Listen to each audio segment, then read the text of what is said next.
All right, ji. Bismillahirrahmanirrahim. Assalamu alaikum, everyone. So, those of you who are already with me, they know that yesterday we did first four chapters. We review first four chapters starting from atomic structure.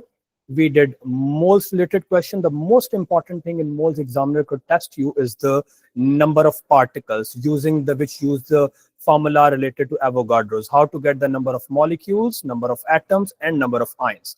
And then we did a very important chapter in which you will have a confirmed question of 5 to 7 marks, and that is chapter number 3, which is about shapes and bonding in molecule.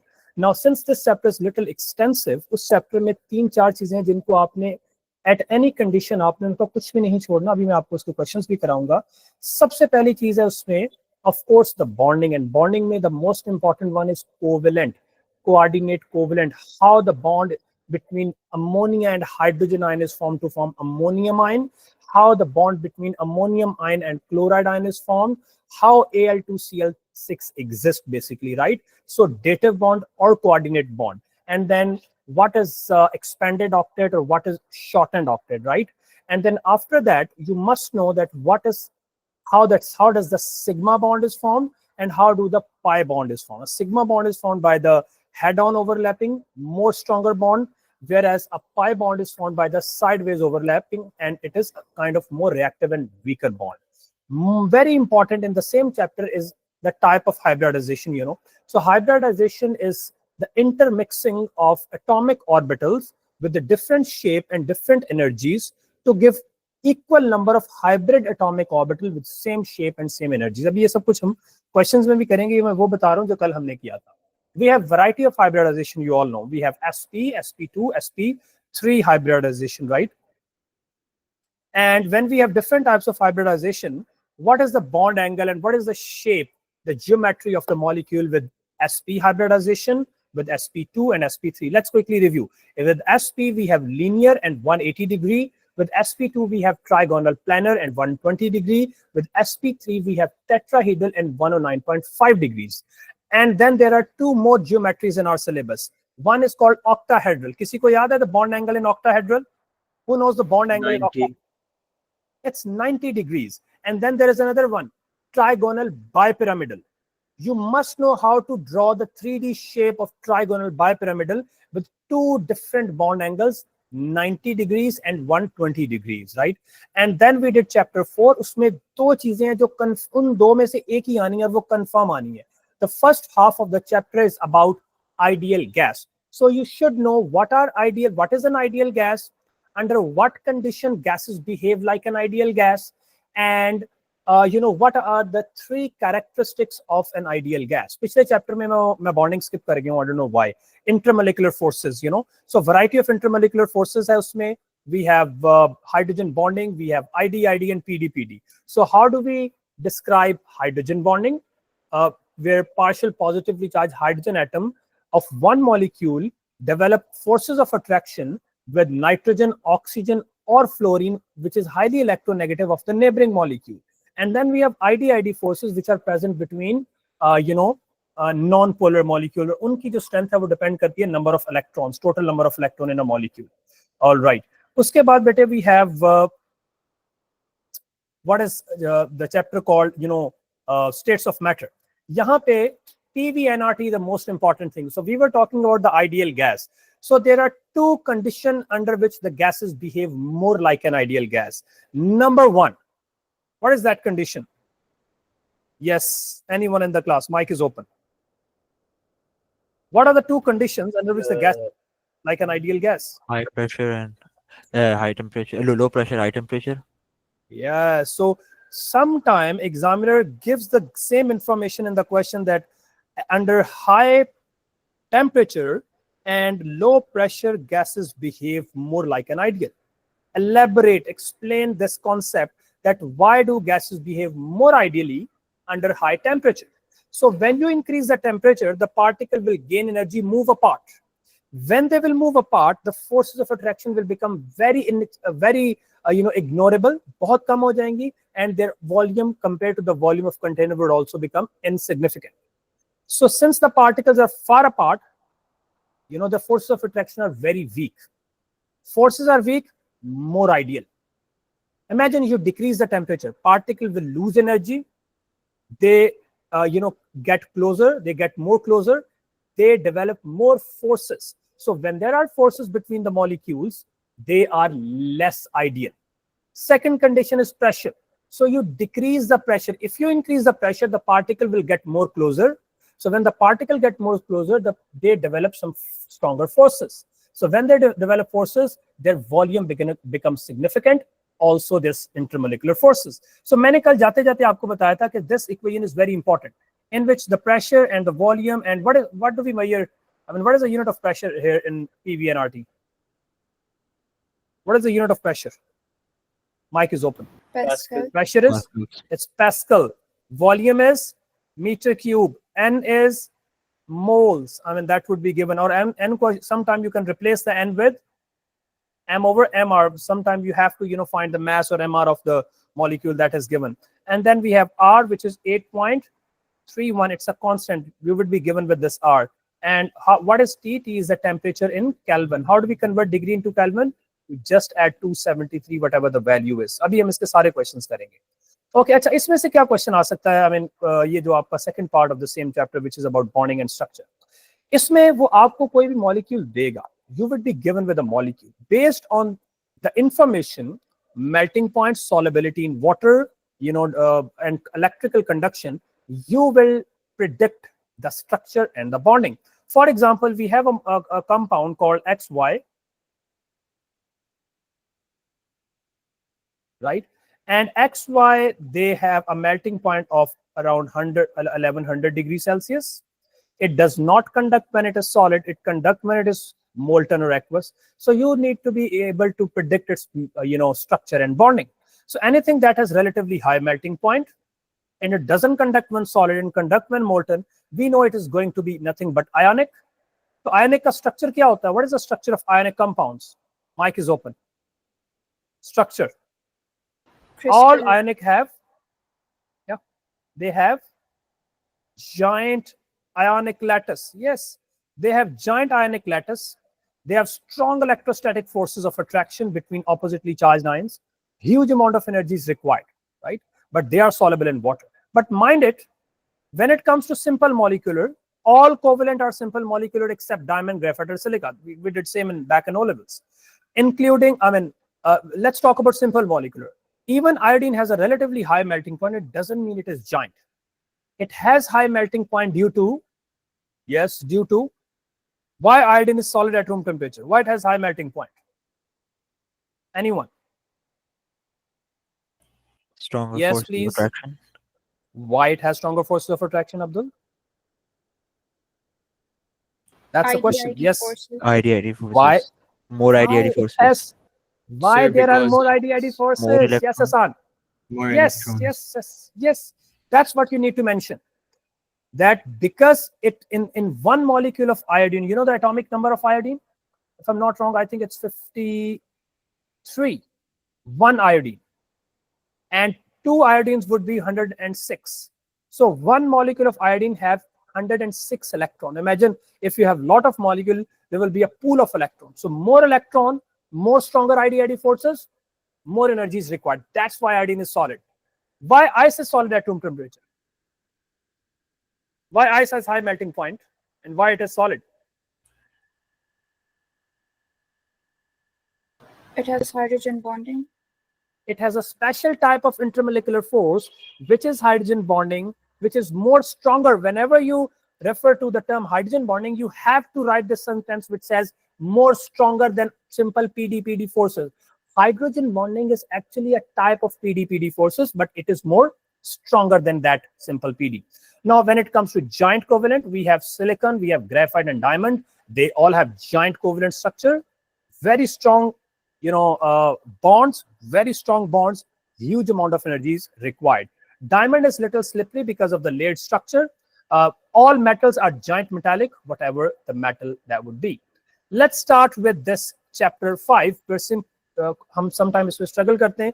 You all know that in AS paper 2, you will be asked around like 2 to 3 minimum definitions, which will be of 4 to 5 marks. कुछ definition 1 number की होती है, sometimes सिर्फ ionization energy की ही definition 2-3 marks ही आ जाती है. So कल मैंने आपको बताया था. So the first phase, first half of the chapter is about understanding the core concept of chemical energetics. I'm sure my screen is visible, and why it is not connected, man. Just a second, let me connect my device.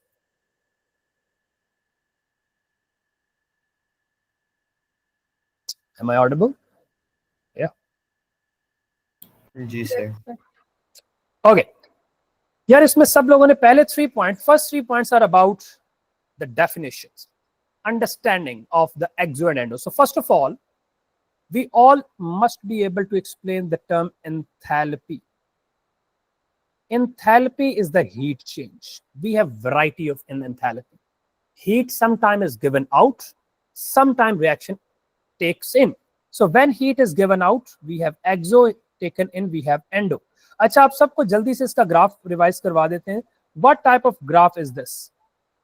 And what do we take along x-axis and along y-axis? Time and energy. These are your reactant. These are the products. So जो लोग कह रहे हैं कि sir ये आप क्यों करा रही हैं, तो हमें आता है. This is a quick revision. हम सारे 1 चैप्टर तक जा रहे हैं. हम इंशाल्लाह इसको 10-11 तक कंटिन्यू कर रहे हैं until कि हम 1 या 2 पेपर ईयरली भी सॉल्व करेंगे. So I'm sure you all got the energy and stamina to stay with me for next 2 or 3 hours. Yes. Yes. Good. All right. So this is your activation energy, which is the minimum energy needed to start a reaction. यहाँ पे जो problem आता है, that is the arrow direction. So arrow always move away from the reactant. When it is activation energies always go up, and for enthalpy it always from the reactant to the product. So you see this is the energy of the product. This is an exothermic reaction.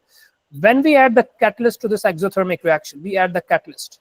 So what happens to the enthalpy? What happens to the enthalpy in the presence or in the absence of catalyst? It remains unchanged. It literally remains unchanged.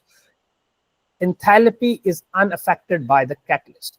A catalyst only lowers the activation energy by creating an alternative path with the lower activation energy. So what is the advantage of the catalyst? It saves our time, it saves our fuel, it saves our money, it make a product more cost effective because less energy is then used. So jaldi se, some of the important definition. We all know that whenever we talk about the enthalpy, the standard enthalpy, we measure the enthalpy under these standard condition, and they are represented by a circle line through it. For example, you are measuring the standard enthalpy of atomization. So this circle and line through it represent the standard condition, which are nothing but 298 Kelvin, which is 25 degrees, and 101 kilopascal. So what is enthalpy of formation, everyone? What is enthalpy of formation? The enthalpy change when 1 mole of a substance or a molecule is formed from its elements in their standard states, For example, let's talk about methane. So methane, when 1 mole of methane is formed from its elements in their standard state. What are the standard states of carbon? It's solid. Hydrogen is gas. So to balance, we need to put 2 over here. You cannot change the product when it comes to enthalpy change of formation. It has to be 1 mole. What is enthalpy change of reaction? ये बहुत important definition है reaction की, इस बार आ जानी. So how would you define the term enthalpy change of reaction? जो शायद पहले कभी नहीं आई. Yes. When reactants are in equation to give the products that are in standard conditions. But in your definition, Abdul, you never mentioned the enthalpy change. I mean, how would you sorry, start your definition? The enthalpy change when the reactants are in the equation and react to give the products that are in standard conditions. Yes. So it is the enthalpy change when the reactant reacts in a ratio as mentioned in the balanced chemical equation. For example, if you talk about the enthalpy change of this reaction, let's say we have CH4 and we are reacting it with, for example, chlorine to get, no, let's consider any other reaction. For example, you have HCl and we are reacting it with calcium hydroxide, right? We know that it will give calcium chloride and water. Let's balance the equation. So you need to put 2 over here to balance the equation and 2 with water to get a balanced equation. So now the standard enthalpy change for this reaction would be when 2 moles of HCl 2 moles of HCl would have react with 1 mole of calcium hydroxide. So that equation would represent the standard enthalpy change of reaction. But do you think this equation is representing the standard enthalpy change of neutralization? Is this a standard enthalpy of neutralization? No. Why? I mean, acid is being reacted with an alkali. Why do you think it's not a standard enthalpy change of neutralization? Since the enthalpy change of neutralization is when 1 mole of H plus ion reacts with 1 mole of hydroxide ion to form 1 mole of water. Excellent answer. So in this equation, how many molecules of water are being produced? We are having 2 moles of water. This equation does not represent the standard enthalpy of neutralization, because in standard enthalpy of neutralization, 1 mole of H plus ion reacts with 1 mole of hydroxide ion aqueous to form 1 mole of water. Here we are having 2 moles of water. So I'm sure you get the enthalpy of neutralization as well, which is always exothermic. Why? Because only bond formation takes place, no breaking. What is combustion? So it is the enthalpy change when you burn 1 mole of a substance and excess of oxygen to form the products. We all know that bond breaking is endothermic. Bond breaking is endothermic and forming is exothermic. And we can find, so what are the 3 formulas that we are going to use here in most likely in Hess cycle? But before we start with Hess cycle, this is very important, everyone. This is very important, number 7. So Q is the amount of heat absorbed. M, इसका भी हम question करेंगे. M usually, ये Q हम find करते हैं normally in neutralization reaction, right?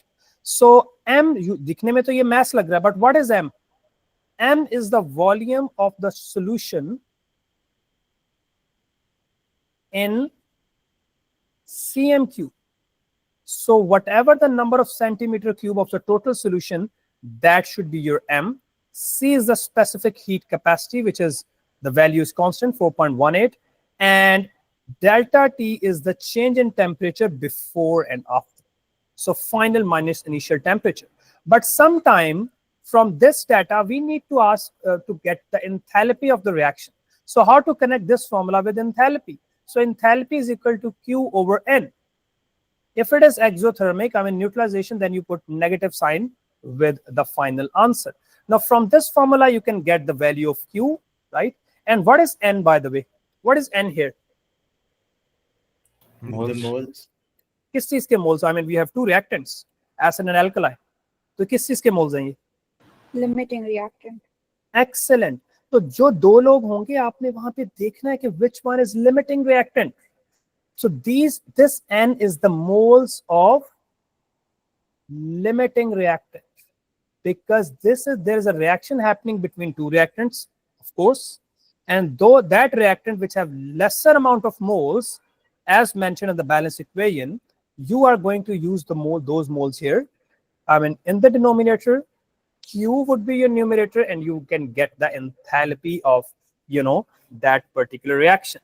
Now let's talk about the formulas that we are going to use in Hess law, Hess cycles. A confirmed question again, and I'm sure जो लोग पहले से हैं उनको मैंने formulas बहुत बार हमने किए हुए.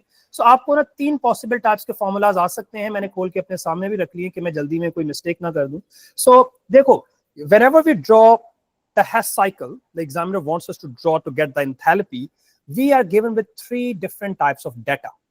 Sometimes you are given with the data of bond energy, sometimes with the data of combustion of the reactants, and sometimes you'll be given with the data of formation. Most of the time formation का given होता है. So let's start with formation. So how to get formation का हम कैसे find करेंगे? If you are given with the data of formation, you will use delta H of formation of the products minus delta H of formation of the reactants, right? And whenever you need to get the enthalpy change of a reaction, and when it is combustion, so then you need to reverse the enthalpies. Enthalpy change of reactants minus enthalpy change of the products. Also, sometimes you are given with bond energies. So then how would you get the enthalpy change of reaction? Again, enthalpy change of reactants minus enthalpy change of the products, right? So ये किस case में है? This is for the bond energy. ये bond energy का है. when you're given with the bond energy data, and this is for combustion data. I mean, ये combustion और bond energy के लिए दोनों के लिए same. The only formula which is different, that is when you are given with the formation, the data of formation. अभी इसके question करेंगे हम 2, 3, so you will get to know the exact application of it. Electrochemistry में there is only one thing. You know what is that? And that is a confirmed question. What's that in electrochemistry, which is the most shortest chapter in AS Physical? कौन सा है वो? What is new here, which is not in, which was not in O levels? क्या है? खुदा का खौफ कर लो, कुछ खुदा का खौफ कर लो. Yes, redox O levels में इसका पता होना चाहिए सबको. Disproportionation, लेकिन एक और चीज भी है, how to balance the oxidation and reduction half equations अभी करते हैं वो. So how would you define the term disproportionation reaction? A chemical reaction in which the same substance is being oxidized and reduced. Here is an example. Chlorine reacts with cold dilute NaOH. Chlorine reacts with cold dilute. So what will you get? You're going to get NaCl. You will get water. But what's the special product here? You will get NaClO. That's the special product here. The same product would differ if you had used, instead of cold dilute, if you will use hot concentrated, the other two product would remain same. You will get NaClO3 instead of NaClO. Now we know chlorine is -1 here as sodium is +1, right? This chlorine is 0 here. Now here oxygen is -2, sodium is +1. So to make overall molecule neutral 0, which I mean it is neutral, this chlorine has to be +1. Now we can see that this chlorine goes from 0 to -1, which means reduction, and the same chlorine goes from 0 to +1, which is oxidation. It's a clearly disproportionation reaction, right? And here this chlorine would be +5 because one oxygen is -2, 3 of them should be -6. So this sodium is +1. So instead of +1, when you use hot concentrated, it is +5, which means hot concentrated NaOH is a stronger oxidizing agent than, yeah. So what should I repeat, Maham? The same question. I mean, when you use the same chlorine with hot concentrated NaOH, disproportionation reaction is a reaction in which the same element, same species is both oxidized, and we oxidize हो रही है, we reduce हो रही है. So we get NaCl, we get NaClO3, and you get H2O. अच्छा, यहाँ से अभी मैंने आपके लिए एक एग्जांपल ढूंढ के रखी थी, गुम गई. So how would you describe the term oxidizing and reducing agent? Oxidizing agent are those substances which gains electron. They reduces themselves, oxidize other substance. Reducing agents are those substances which loses electron, right? So something that loses electron oxidizes itself, act as a reducing agent. सबको समझ आ गई बात? Yes. यहाँ पे एक चीज अभी मिस है, that is balancing the oxidation and reduction half equations. So अभी मैं आपको इसको करवा दूंगा, मेरे सामने भी एग्जांपल थी कहीं होंगे. We'll do this as well. So how many of you struggle with the questions related to Kc and Kp, which is again a confirmed question? I can tell you, inshallah, by Sunday we will predict, inshallah, 80 or 90% paper के क्या आने वाला, and we are actually on the way. हम predict कर रहे हैं. आपको पता है कि कोई पेपर मुझे आप उठा के दिखा दे from last 10 years or 20 years कि जब KP या KC का कोई क्वेश्चन ना आया? Of course आएगा. We must be able to write to solve the numerical, and the good thing about KC KP questions are they are full score questions. इसमें you can score full marks because they are related to, you know, numerical type होते हैं, calculation based questions हैं, so you can actually score full marks here. First of all, what is a reversible reaction? A reaction that takes place in both directions, goes forward and backward. A situation arises when the rate of the forward and backward reaction are equal, and we call that situation as a dynamic equilibrium. And you can only achieve dynamic equilibrium when under a closed system. Is there any condition mentioned here? You can only establish the dynamic equilibrium in a closed system, because if the system is not closed, the gases formed may escape. So if the gases escape, there is no point of reverse reaction. So that's why the system needs to be a closed system. Once the equilibrium is established, the rate, there are two features. The rate of the forward and backward are same, which means the concentration of both reactant and product stays the same. So at equilibrium, the rate of both sides are same, the concentration of both sides stays the same. We can literally disturb the equilibrium by changing the three factors. How can you disturb the equilibrium? You can disturb the equilibrium by changing the temperature, by changing the pressure, or by changing the concentration. Let's investigate the effect of temperature, everyone. I'm sure you're listening attentive, and you are writing something which is important, which you feel it is important. So shall we discuss this effect of temperature now? Okay. So for example, you have calcium carbonate. Let's imagine it's a reversible reaction. We have calcium oxide and CO2. Since it is in decomposition, the enthalpy of the system should be positive. Let's imagine the system achieve equilibrium at 100 degrees Celsius. So what would happen when okay, let's imagine the enthalpy is positive, right? So what does it mean? That means forward reaction is endothermic. That means forward absorb heat. Forward do what? Forward reaction absorbs heat. If the forward reaction absorbs heat, the backward reaction must releases heat. So backward releases it. Let me give you a hint. Whenever you increase the temperature, no matter reaction is end or exo, whenever you increase the temperature, which is when the system is equilibrium, it always goes to the side. Equilibrium moves to the side in which heat is absorbed. Whenever you increase the temperature, the excess heat is absorbed, and it absorbs in the endothermic direction.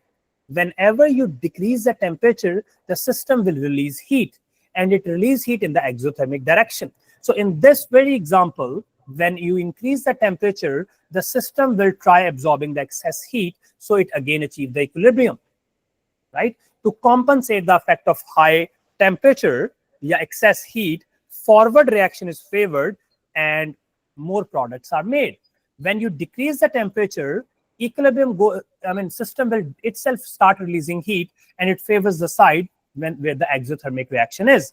Now let's consider the famous Haber process, in which nitrogen reacts with 3 moles of hydrogen in a reversible reaction to get 2 moles of ammonia, and the enthalpy of this very reaction is negative.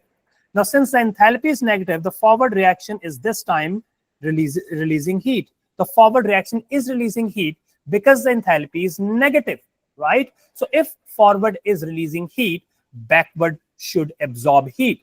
Now, if you increase the temperature of this system, it favors increase. It favors the backward reaction, since backward is absorbing heat. And if you decrease the temperature, it shifts to the side where the system is releasing heat. Makes sense? But you know that you must know the other effects as well. When you increase or decrease the temperature, it also affects the rate of reaction. So you need to consider that as well. If you increase the temperature, it definitely favors the endothermic side, but it will increase the rate of reaction as well.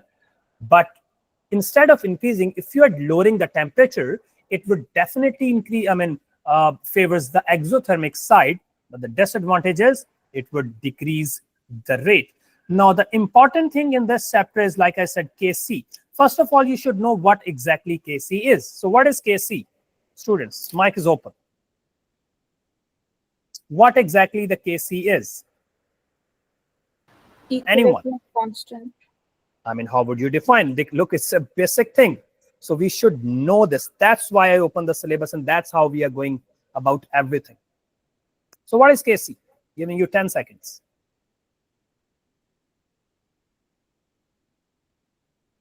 Nobody knows the KC? Yes, Hassan? It's the concentration of the reactants and products present at equilibrium. No, it doesn't say. KC never tells you the equilibrium. It's just the ratio. KC is the ratio of the concentration of the products to the concentration of the reactants. So KC just tells you that when the reaction is at equilibrium, how many products are present compared to the reactant. So let's imagine a system has a very high Kc. So Abdul, what does this tells us about the reaction? If a reaction has very high Kc, so what do we get about to know about the reaction from the high value of Kc? Anyone in the class? Yes, Hassan? That there is a large proportion of products being formed. Yeah. So let's look at the formula of Kc. We all know Kc is the concentration of the products over the concentration of the reactants. So if product concentration is high, Kc must be high. But if the reactant concentration is high, the Kc must be very low. So from the value of Kc, we can actually assess, we can have an idea that how many products are present compared to the reactant. So Kp only applies to gases. Now for Kp, we should be able to know to get that how to get the partial pressure of the product gases over the partial pressure of the reactant gases. But you know what, how to get the partial pressure of anything? Let's say in the reaction, we are reacting 2 moles of chlorine with a solid to get oxygen and another solid. Right? We're just ignoring the solid, writing the gases. So how to get the, Kp of this reaction? So Kp in this case would be partial pressure of oxygen over the partial pressure of chlorine raised to the power of 2, because 2 is the coefficient. But how to get the partial pressure? Partial pressure of anything, let's say partial pressure of oxygen, is equal to the number of moles of oxygen in that equilibrium mixture over the total moles of all the gases multiplied by total pressure. That's how you get the partial pressure of any gas. The moles of that gas at that situation divided by the total moles of the gases, I'm talking about the gases, times total pressure. So for example, if you're looking for the partial pressure of chlorine here, you should use the moles of chlorine over total moles times the total pressure, and that is there will be a confirmed question inshallah from how to get the unit of Kp, everyone, and the Kc. For Kp you can simply write Pascal, but wherever we have something, so देखो यहाँ पे we have partial pressure of oxygen, so we can write simply Pascal here and Pascal in the denominator, but since there is 2, so you have to write 2 on the power. You can simply cancel the Pascal and there should be 1 over Pascal. This 1 Pascal will be left over, so the unit of this system would be Pascal minus 1. But if it is Kc, you should write mole per decimeter cube, because we are now dealing with the concentrations. So wherever you see Kc, just simply write mole per dm cubed mole. If you have equal moles of the reactant and the product, Kc has no units. I mean, there is no Kc units for that reaction. But if you have different moles, then definitely there are units, right? So the second part of the chapter is about the Haber and contact process. In Haber process, we make ammonia. What are the optimum conditions for Haber process? Anyone, just quickly. We need how much temperature? And for contact, how much temperature? These are the optimum condition. How much pressure here? And how much pressure here? What catalyst do we use here? And what catalyst do we use here? Right? So same temperature for both Haber and contact process. 200 atm for Haber and 2 atm for contact, where we make sulfuric acid. Iron 3 oxide is a catalyst for Haber, and vanadium 5 oxide is a catalyst for contact process. All right. So here we have very important concept of Bronsted-Lowry acid and alkali. So it's very simple and basic. A substance that donates H plus ion would be your Bronsted-Lowry acid, except it would be a base. But once the substance has already lost, for example, we have HCl and we have, okay, let's imagine we have just HCl. So dissociate to produce H plus ion and Cl negative ion, right? So in the forward direction, since this reaction is reversible, you can see the arrow. This molecule is losing H plus ion, so definitely it is an acid, right? But look at this happens in the forward direction. What happens in the backward direction? This substance, Cl negative, is accepting a proton. It is accepting a proton to become HCl. So what is the behavior of Cl negative ions here? Is it still an acid, or do you think the behavior has changed now? It has become a good student. The behavior has changed. Cl negative is accepting H plus ion. Since Cl negative is accepting H plus ion, it is behaving like a base, a Bronsted Lowry base, because a substance that accepts. So when examiner wants you to write something about the reverse reaction, no, it's just an updated syllabus. अच्छा ये वाला, there is nothing much changed, by the way. Don't worry about that. मैं से नया document open कर लेता हूँ. Yeah, that's a good correction. I should open the new document, but that is exactly the same. But I should use the latest one. Just a second, stay connected.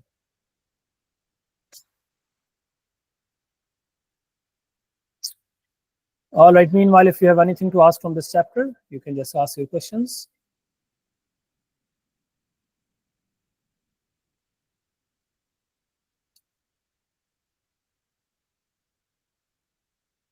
मैंने latest download किया था, I don't know why, लेकिन उसके बाद change नहीं हुआ. Yeah, so I got the latest one.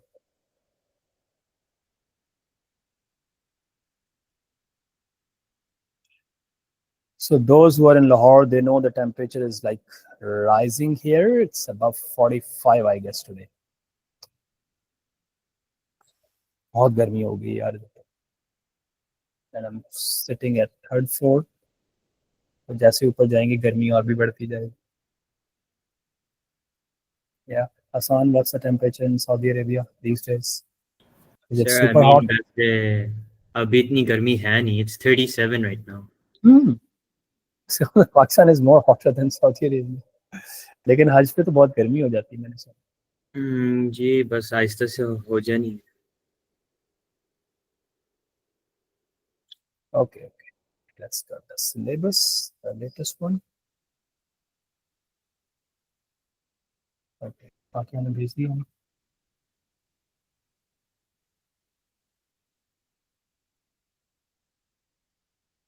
Syllabus final review is highly important because sometimes हम कोई एक चीज पे अगर skip कर देना, वही चीज पेपर में आ जाए तो उसका बहुत regret होता है. So since you all are mashallah senior mature students, you all have done so many past papers. We will be doing past papers as well, but just a quick revision is always important. और आप Cambridge के जितने भी pattern paper check करो, हर नए paper में there are 3 to 5 mark questions जो पहले कभी भी नहीं आए हुए होते. So you never know कि आप you cannot simply rely on the past papers पे आप कभी भी rely नहीं कर सकते 100%. But yes, that's a major source of the preparation. If you're good at, if you're getting like 55 plus, that means you have done something good, but you cannot simply rely 100% on the past papers. Okay. I think we got the latest one now. Okay. Yep. All right. अच्छा, यहाँ पे जो एक चीज मुझे इस बार लग रही है कि आपको आएगी, that is, of course you all know, यहाँ तक तो हमें क्या हुआ है ना, हमने like strong acid and base, Bronsted Lowry acid base, strong acid and strong bases, they fully dissociate in water, and of course pH 7 is neutral, less than 7 is acid, above 7 is alkali. I mean, the more you go down, stronger the acid, the more you go up, the stronger the alkali. And you can measure the pH, the exact pHs you can measure by the pH meter. But if you just want to have an idea, you could use universal indicator as well. And of course, you can test the conductivity. By the way, how does the conductivity help us to figure out whether the acid is strong or weak? Anyone in the class? How does the conductivity help you to get something about the nature of acid? There will be more free moving electrons if it dissociates more. Electrons, Marva. Electrons. Ions. Ions. Thank you. So make sure whenever it's about solution or liquid, thing, it has to be free moving oppositely charged ions. Whenever it's about solid thing conducting electricity, it is about free moving electrons. So please do not make such any mistake. So a strong acid is an acid that completely dissociates. And if it is completely dissociate, it definitely produces maximum ions. If there are more ions, it would be a better conductor. So a solution that is a good conductor of electricity, it should be a solution of a strong acid or alkali. If a solution is like a weak conductor of electricity, it must not be a strong acid. So you should be able to describe what can the conductivity tells us about the pH. I mean, if it's an acid and it's a good conductor, it has a very low pH because it's a strong acid. Only the strong acid can be a good conductor. If it is an alkali and if it is a good conductor as well, it should be a strong alkali. Make sense, everyone? Yes. All right. Neutralization reaction. अच्छा मुझे ये doubt नहीं है, prediction है. ये number 9 को जरा देख लेते हैं हम लोग. But because number 9 I feel are very important. What is number 9 by the way? It has been recently added, I think back in 2023 for the very first time in AS syllabus. Initially these curves were in A2. और जब से AS में add हुई है कभी paper में आई नहीं है, सरप्राइजिंगली. जब भी कोई नई चीज सिलेबस में ऐड होती है ना, वो उस साल एग्जाम में हर बार आती है. I mean whether it is IGCSE और O levels. ये बेचारी 3 years हो गए बच्चों को हम पढ़ा रहे हैं, हर बार आई. इस बार ये डेफिनेटली आएगी. Either it could be part of your paper 1 or paper 2. So हम इसको जल्दी से रिव्यू कर लेते हैं. pH titration curves. So we know that we have 4 types of neutralization reaction. Reaction between strong acid and strong alkali. ऐसा ही है, right? So let's draw the pH titration curve. Here you have volume of alkali, let's say volume sodium hydroxide. Initially you're adding that volume into an acid. So, and here is we have exact pH 7. If the solution is strong, then you must start from 1. Because once you start carrying a little curve, and जैसे यहाँ पे 25 हम volume add करेंगे, that's the standard. Little curve, it will abruptly go up, and then it will, at pH 13 almost, it will start, horizontal again. But there is an important thing that whenever it is about strong acid and strong alkali, so this distance must be equal to this distance. That's important. आपने उसकी height, which is जो horizontal line है, वो इस तरह draw करनी है. And there is an important concept of, what do we call that thing? क्या कहते हैं उसको? मेरे mind से slip हो गया. क्या कहते हैं इसको? Equivalence point. Equivalence point. What is equivalence point? Do you know what is equivalence point? How many of you know about this idea of equivalence point? It is when you add the same volume of both solutions. Let's say you have the same volume of the strong acid, 25 cm cube, and you have exact same volume of strong alkali. Right? So at that point would be equivalence point. The equivalence point of strong acid and strong alkali would be 7. क्या होना चाहिए? It should be 7. And that's how the pH titration curve must look like when you're dealing with strong acid and strong alkali. Let's talk about strong acid and weak alkali. Weak alkali is aqueous ammonia, partially dissociate. 7 is a neutral point. Since again we are dealing with a strong acid and weak alkali this time, we should start with 1, must go up, and since we are dealing with weak alkali, the line must stay at about 9. Okay, and this time the equivalence point should be less than 7 because we have a strong acid. The equivalence point hoga, even if you have this, if you add the same volume of acid and you add the same volume of alkali into it, since the same volume of alkali produces lesser hydroxide ion, let's say a stronger acid, 25 of HCl producing 3 hydrogen ion.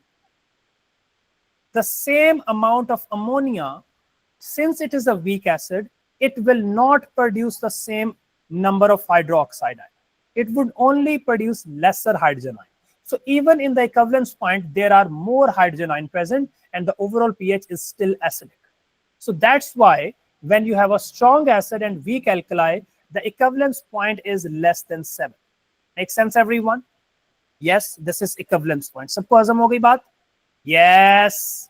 Okay, let's talk about the strong alkali, I mean NaOH, and weak acid, ethanoic acid, for example. 7. This time you will start with 4. You know, weak acid है. So 4 से start करेंगे हम, थोड़ा सा ऊपर, and then at 25 go up. Since we are having strong alkali, it will touch the 13 again. Okay, so this time we have strong alkali. So what should be the equivalence point? Above 7 or below 7 or exact 7? It should be above 7. ये बात हजम हो रही है सबको?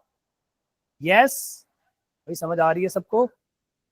Who is in the class? Let me take a tour of the class. तुम लोग मजे मजे से बैठे हुए हो, मैं बोली जा रहा हूँ. It's been an hour, more than an hour. Okay, welcome back, Amna. I'm sure you're still left with your unit 2, so you did well in unit 1. I'm very happy with that. Ravaha, I'm sure you're listening, and yeah, good.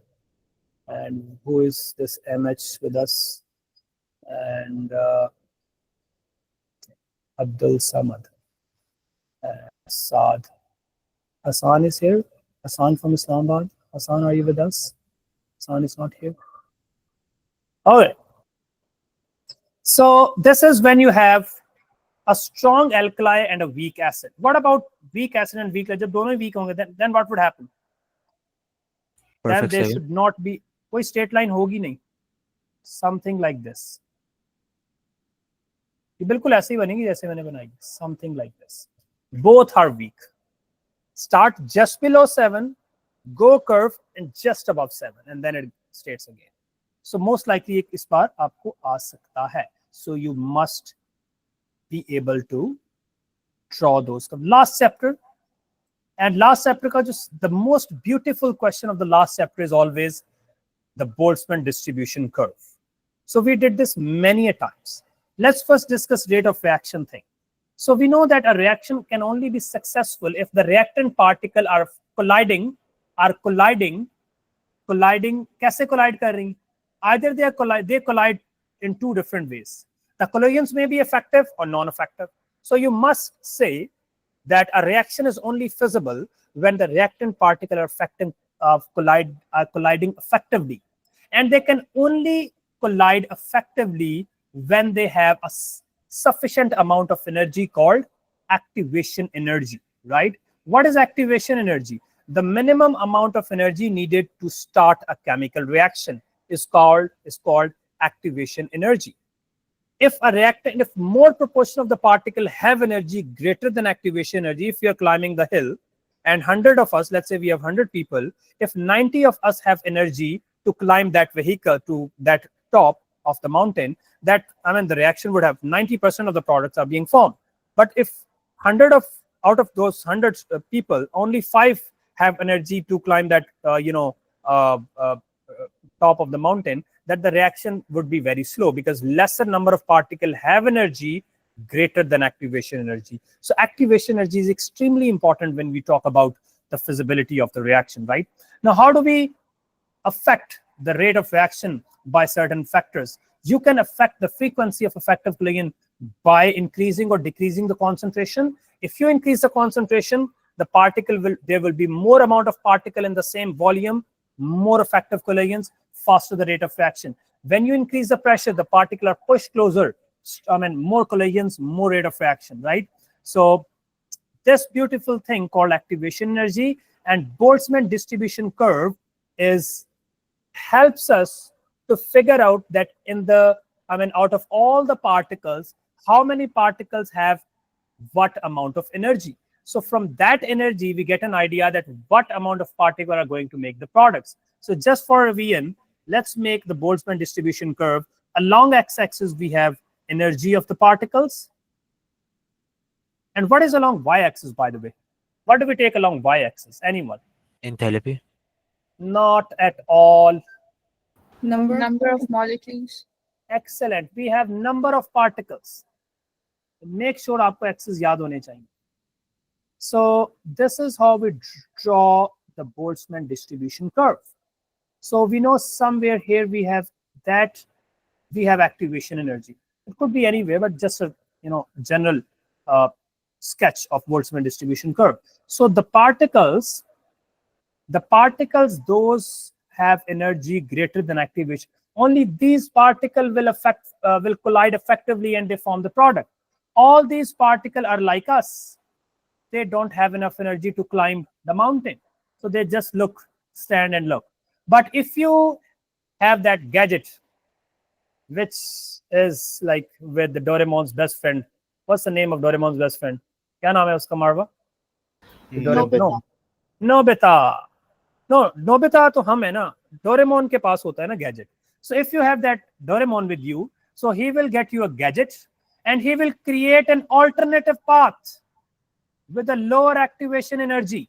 Now the activation energy is decreased and more proportion have particle energy greater than activation energy. So more amount of product would form per unit time.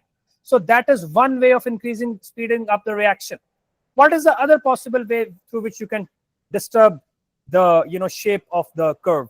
I mean, catalyst doesn't affect the shape. Catalyst ने सिर्फ activation energy को कम कर दिया. It gets more towards the left. Now, what is the other factor that affects the shape of the curve? Temperature हो गया That's, the temperature. ना हो कैसे गया? और pressure. So we have the temperature. In our syllabus, only one factor, and that is temperature. And when you increase azan ho rahi hai, so when you increase the temperature, the peak gets little low, and it goes little forward. Imagine, पहले इतने लोगों के पास activation energy थी, अब ये लोग भी add हो गए. Even in the absence of catalyst, more amount of particles have energy greater than activation. But we are missing one thing here. What is this? What do we call this the peak thing? अजान हो रही है, आप लोग सोचें.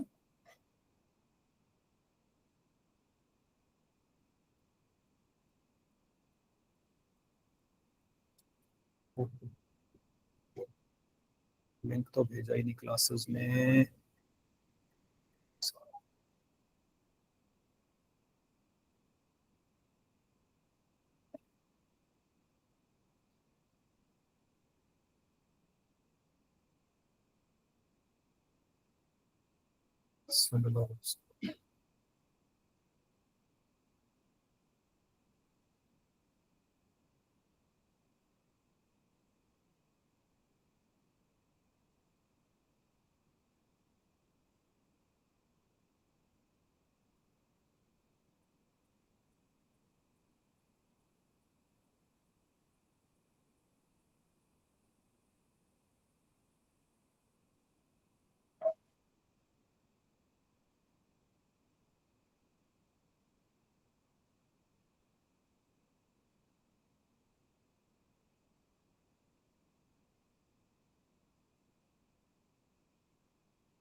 Am I even audible? Ji sir. Yes, sir.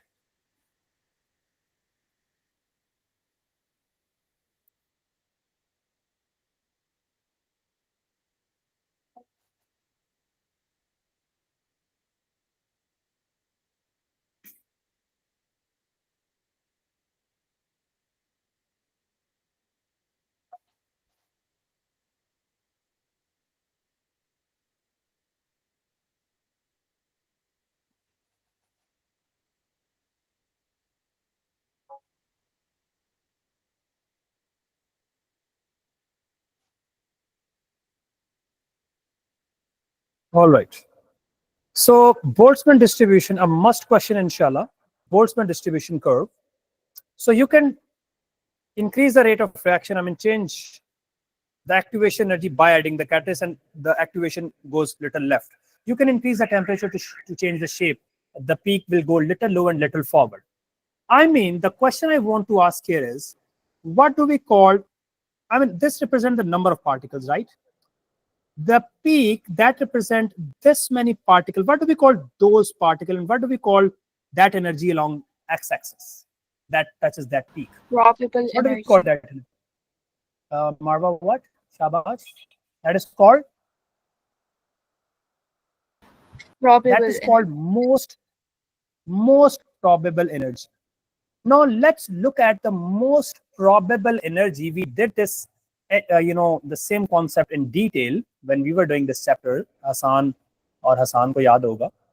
What happens to the most probable energy when you increase the temperature? Let's imagine this was at 50 degrees and this is at 100 degrees. What happens to It the most increases. probable energy at Increases. most probable energy?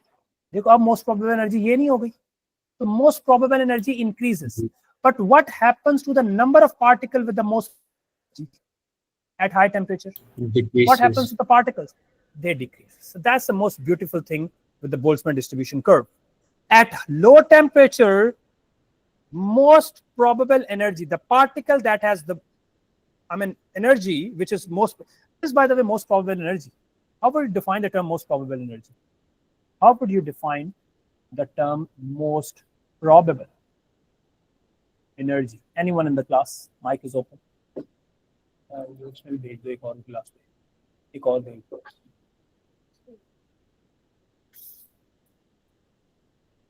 और दूसरे किसी class में भेज दो. Yes, how would you define the term probable energy? किसको याद है? अगर पहला क्या करेंगे? Like the average energy found. Man, come on.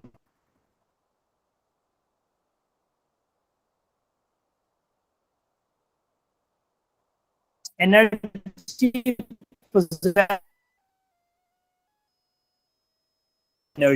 possessed by the most number of particles in the Boltzmann distribution curve.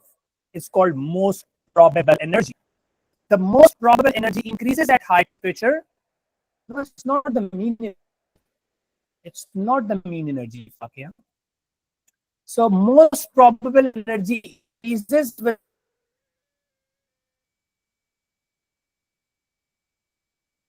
high temperature.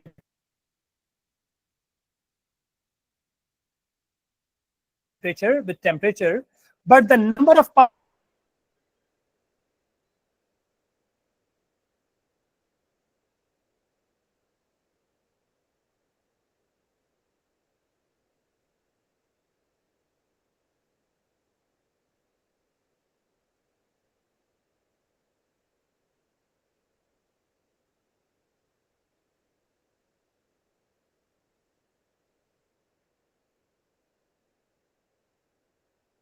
Sir, I can't hear you. Yes, can you please confirm? It's still lagging? Yeah, you're audible now. No. Yes, I think now it's audible because initially I don't know how my laptop got connected with other Wi-Fi. I am audible now, right? Yes. So the idea of distribution curve is clear. So Boltzmann distribution curve is basically tells us the energy of the reactant particles. So the particle with the energy greater than activation energy, they collide frequently, form the products. You can lower the activation energy by the addition of catalyst. You can change the shape of the peak by increasing the temperature. But along with everything that is happening to the shape, the most probable energy concept is extremely important. So think whenever you've been asked to explain this concept. So the most easiest thing the examiner could ever ask you to about the homo and heterogeneous catalyst. So what is homo and heterogeneous catalyst, everyone? How would you describe? Homogeneous catalyst is when the reactant particles and the catalyst are in the same physical state. When the reactant particles, if the reactant are solid and the catalyst is solid, homogeneous catalysis. Reactant is solid, catalyst is gas or solid or aqueous or something else, then it should be hetero. So whenever there is a two different physical states between the, if reactant and the, what do we call, the catalysts are in different physical form, that is heterogeneous catalysis. Makes sense, everyone? If you have any question from physical chemistry, you want me to explain that idea, We can spend 5 or 10 more minutes on that, and then we will start with physical chemistry past papers. So please have a look on the physical chemistry syllabus, everyone. Just go over the syllabus, the entire thing of physical chemistry, and let me know if you want any topic to be further explained, or else after 2-3 minutes we will start with physical chemistry past paper questions.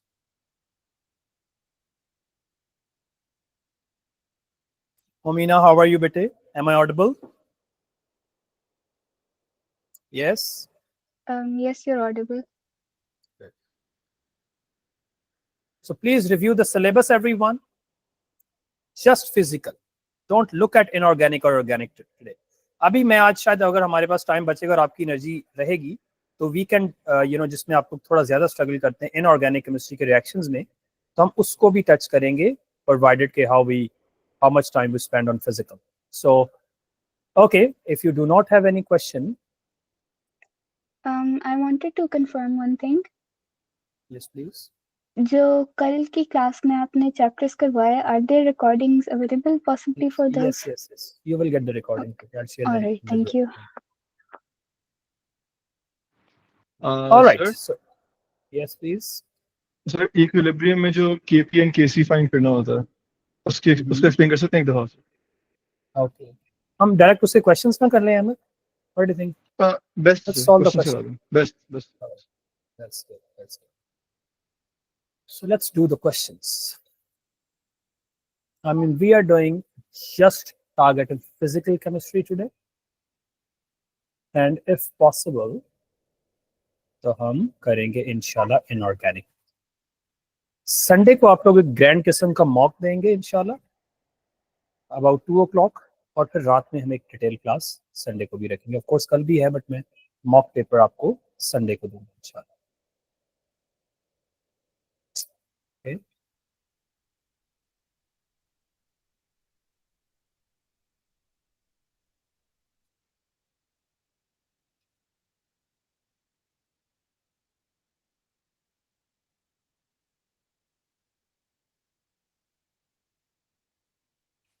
I forgot to share the link, Ahmed, in your group. We have started back at 7:30. I just realized कि आप लोगों के group में तो भेजा ही नहीं मैंने. Sir कोई बात तो अरब भी हैं और कौन है क्लास में सब लोग हैं हमारी क्लास में. नहीं. साथ चेक करो अभी बाकी को मैसेज करो. साथ नहीं आया अभी, उसको मैं कॉल कर देता हूँ. Okay, ask him to join.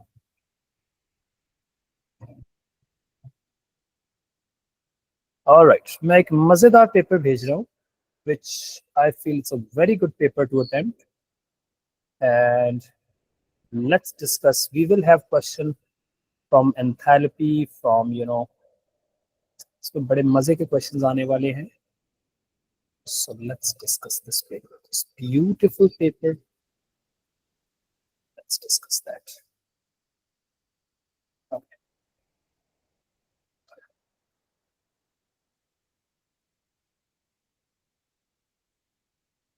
I'm sure ये आपने नहीं किया होगा, और किया भी होगा तो we will review the concepts, right?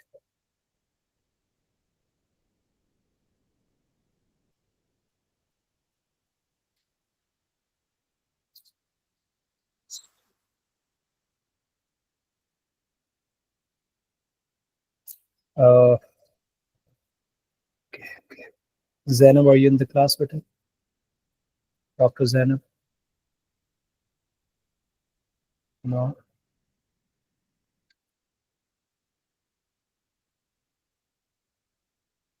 Nirav, आपने कुछ नोट नहीं किया बेटा? मैं sir got a new camera, better video quality. मेरे लिए तो कोई अच्छी बात नहीं है. आपने कहा ही नहीं कैसा you are looking good today with a good blue background. मारवा, ये कैसी दोस्ती है बेटे मारवा? आज तो mic I don't know whether it is working or not, but I just, क्योंकि मैंने कल की रिकॉर्डिंग में रियलाइज किया कि उसमें ना थोड़ी वॉइस क्वालिटी थोड़ी अच्छी नहीं. I think you got the paper, everyone. Have you got the paper? Yes, sir. Okay, मैं ये इन लोगों के ग्रुप में भी शेयर कर दूं.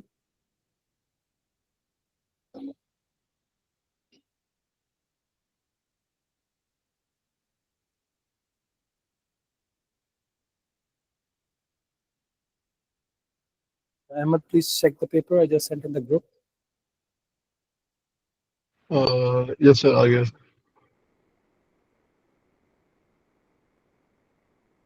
I can tell you minimum, the bare minimum that you people must target is 60 marks out of 60.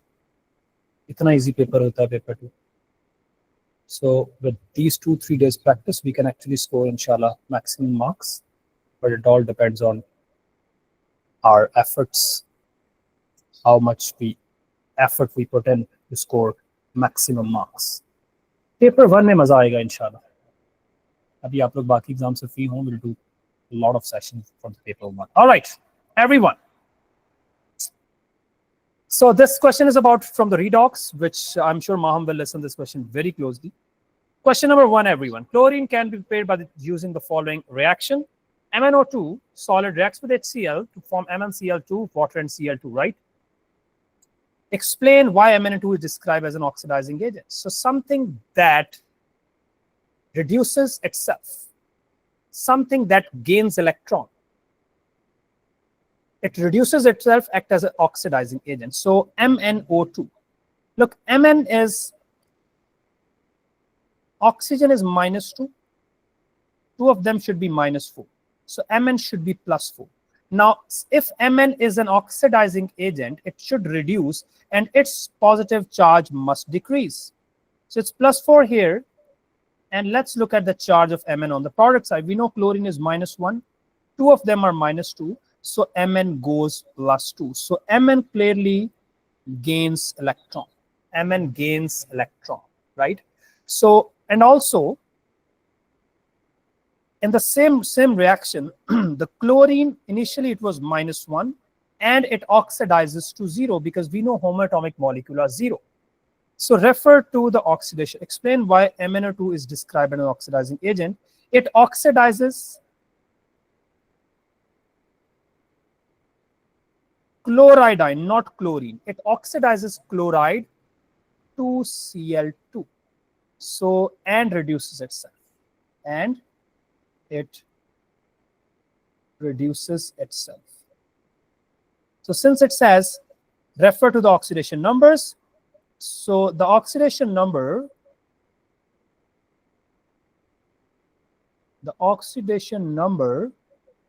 of Cl negative changes from -1 to 0, right? So oxidation happens. State what would you observe? That's a beautiful question. What would you observe in this reaction? Look at the reactant and the product. Whenever you look for the question is about observation, always look at the product if a gas is being produced in that reaction. Do we have a gas on the product side? Yes, there is a gas. And what sort of gas do we have on the product side? It's a pale yellow gas. It's a greenish gas maybe. So we can say that a pale green gas. Gas is formed. Fizzing is observed, or effervescence would be acceptable as well. This is from inorganic, so I'm just abhi ke liye chalein kar hi lete na part of the paper. The halogens, chlorine, bromine, and iodine, all are volatile elements. What are volatile elements? A substance that has a low boiling point, changes to vapors easily, is called a volatile liquid, right? So we know that fluorine is a gas, chlorine is a more dense gas, we have bromine, and then we have iodine. Volatility, the trend of volatility is it decreases as you go down. It decreases as you go down. What is the reason why the volatility decreases as you go down? In 10 seconds, everyone.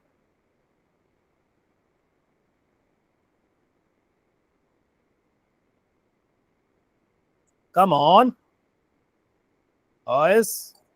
Yes, Hassan.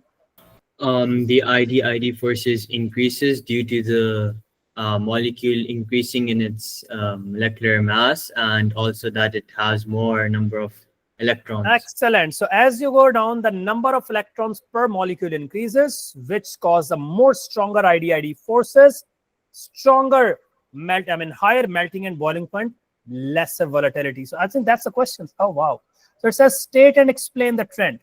So the statement of the trend is it decreases. volatility decreases as you go down. So why it decreases?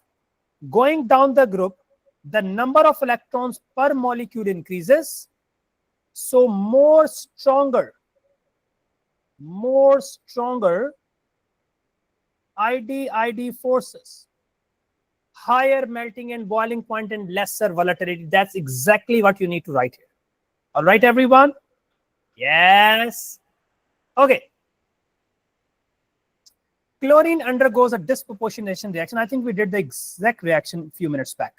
So with cold dilute, you get NaOH. I mean, cold dilute NaOH. What's the equation? We know chlorine reacts with cold dilute NaOH. What will you get? You will get NaCl, a water molecule. But my favorite, your favorite, with cold dilute, you get NaClO. If it was hot concentrated, it should be one of the product of this reaction of chlorine with hot aqueous differs. Identify the product. What is that product? It's NaCl3.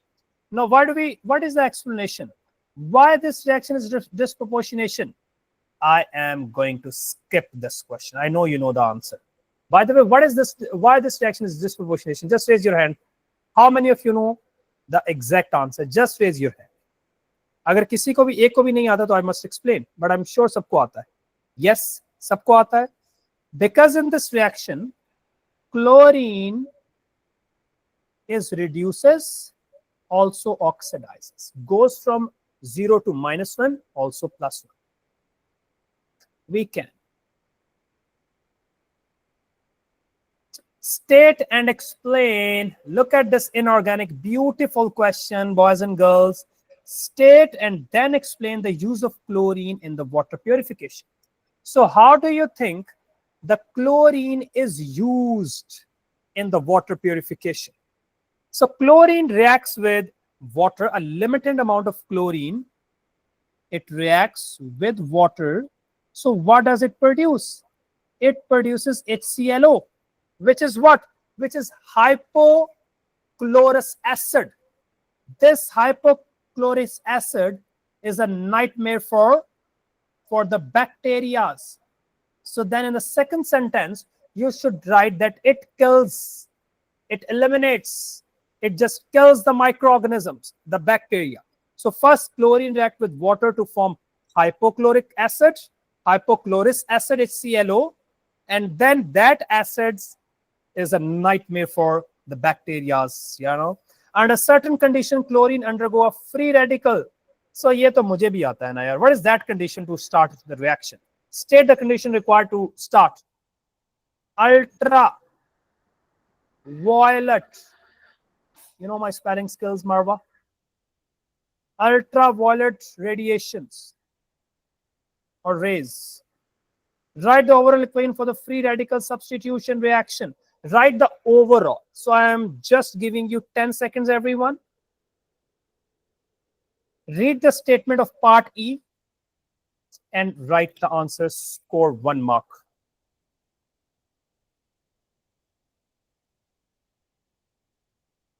He is not asking about initiation or propagation or termination. Just write the overall equation. The most easiest thing.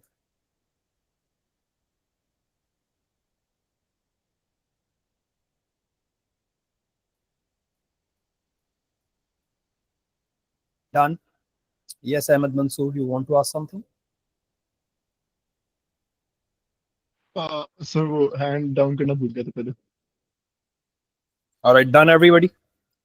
Look, so we are doing reacting our chlorine, our favorite chlorine, with ethane. What is the formula of ethane, everyone? It's C6. So hydrogens are 2 more than double. Since it is N, so 2 more than double should be 14. 6 ka double at 12, and then we have add 2, so it should be 14. Let's make it react with chlorine. So since it is a free radical substitution, yes, Marwa? C2 होता है sir. आपने C6 लिखा है. It's ethane. Oh.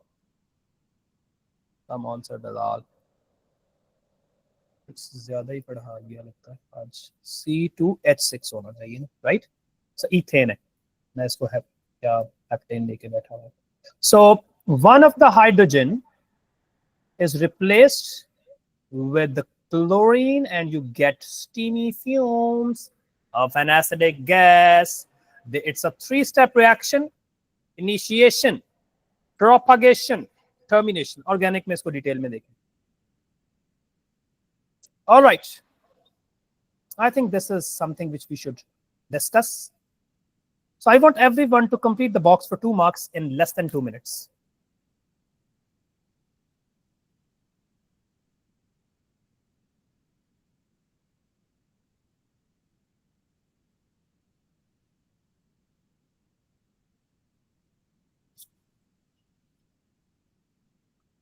Done. कर लिया सबने?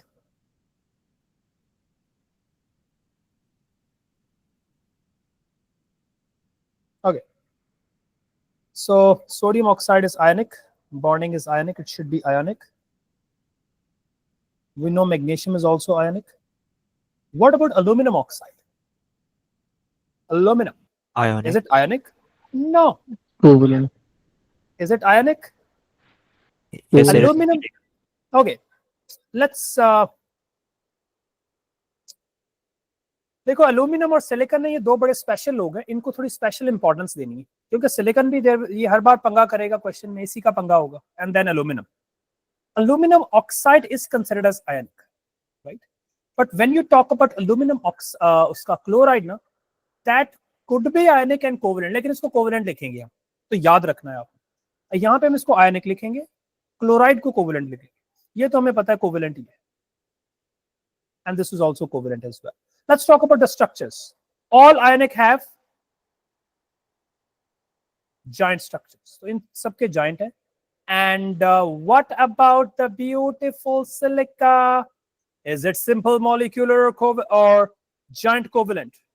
ये तो मुझे भी आता है. It is giant covalent लिख दो या macromolecular भी we do use that word as well. So giant is acceptable too, but giant covalent. And this is simple Sharif Admi, simple molecular. Explain why the boiling point of silica is much higher than SO3. For how many marks? 3 marks. So how would you start? Further go in the detail and how would you summarize your answer? So we must refer to the type of bonding or the type of bonds or the structures, and then we compare those structures, and then we compare the energy required to overcome those structures, to break the forces of attraction. So silica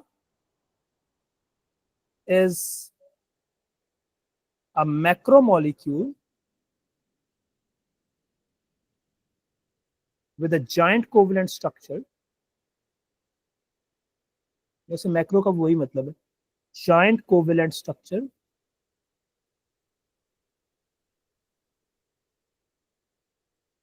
Whereas SO3 is a simple molecular. Silica has strong intermolecular forces, very strong in fact, have very strong. Now you're comparing the strength. First you mentioned the type of structures, now you're referring to the strength of those structures. So this one is very strong, this one is weak. So has a very strong intermolecular forces.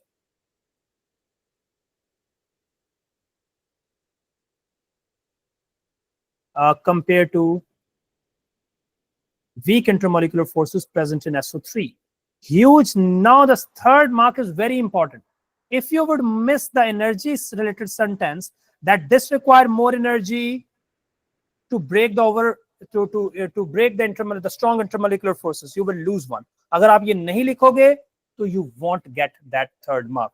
Huge amount of energy is required to break the intermolecular forces or the bonds, whatever that you are referring to. Aluminum oxide is the beautiful amphoteric oxide. What is meant by amphoteric? ये तो हमें आता है, but मसला कहाँ करेंगे हम लोग? नहीं करेंगे इंशाल्लाह. Use the equation to explain, to justify your statement. Let's first describe what an amphoteric reaction is. They are the same thing, intermolecular and what do we call van der Waal are the same thing. Van der Waal are every type of intermolecular force. Amphoteric is a type of oxide, aluminum oxide. What is meant by the term amphoteric? An oxide that reacts both with acids and bases. An oxide that reacts. ये paper आप मेरे साथ solve कर रहे हैं, आप सिर्फ सुन नहीं रहे हैं प्लीज. जो लोग भी क्लास में हैं, यस, जो लोग भी क्लास में हैं, Abdul Samad, Yes, Amna, Muhammad. Saad, Rawaha, Momina, Meerab, doctor Marwa, Maham, and this MH, Hassan, Fakia, everyone, you must solve this paper. We are not doing the traditional 3 months crash course के मैं लिखता रहूं और आप सुनते रहें. We have paper after 2 days. You must write, please. If you're writing on the tab, if you don't have the tab, if you have, you can take the print. Just go and take the print from the printer. If you don't have the printer, start writing on the paper. You have the question right in front of you. Just start writing on the paper. Okay? Please write the answers with me. इसकी memory आपके हाथ की एक memory है. इससे लिखा जाएगा तो वहां पे भी लिखा जाएगा. So please write with me. Okay?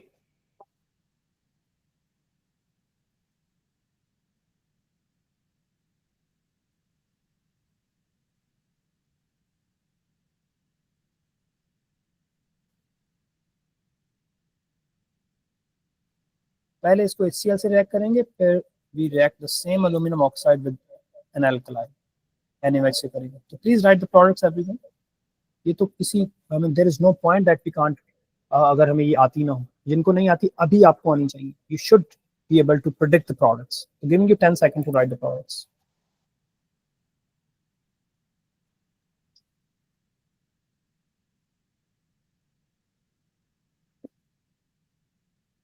Done?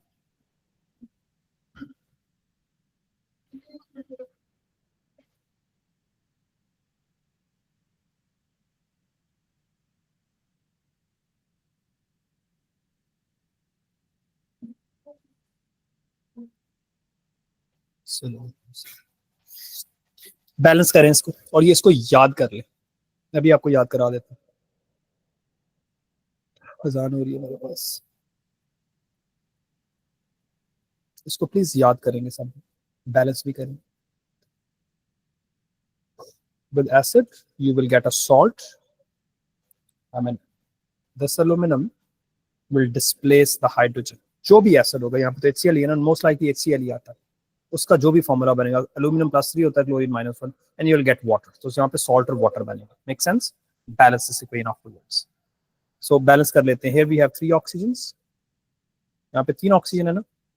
Here we have 1 oxygen only. तो यहाँ पे क्या करूंगा? Should I write 3 over here? तो यहाँ पे 3 लिखूंगा तो कितने हाइड्रोजन हो गए? How many hydrogens? 6. तो यहाँ पे 6 लिख दूं. यहाँ 6 लिखा तो कितने हो गए? क्लोरीन 6 हो गए. यहाँ 2 लिख देता हूँ. हो गई ना बैलेंस? यस. अच्छा, एल्कलाई के साथ आपने जरा ख्याल रखना, whenever you're reacting with alkali ना, you cannot balance it without putting water on the reactant side. ठीक है? और इसको बैलेंस कैसे करना है? I mean, what should be the product? जो भी मेटल होगी, जिसका भी बेस ले रहे हो आप, नॉर्मली ये सोडियम हाइड्रोक्साइड के साथ है और एल्यूमिनियम. अब मुझे बताओ इनका ओवरऑल चार्ज क्या है? What is overall charge? Sodium का +1 चार्ज है, एल्यूमिनियम का +3 है, +4 हो गया ना. तो make it 0, we must attach how many hydroxides? 4, because one hydroxide is -1, 4 of them is -4. So that is the formula. Now you can balance this equation. ये आप सबको याद होनी चाहिए. You should learn this equation, a very important equation. What would you observe when a small amount of sodium oxide is placed in water? The basic oxide dissolved in water, it will disappear. It will dissolve. And since it will dissolve,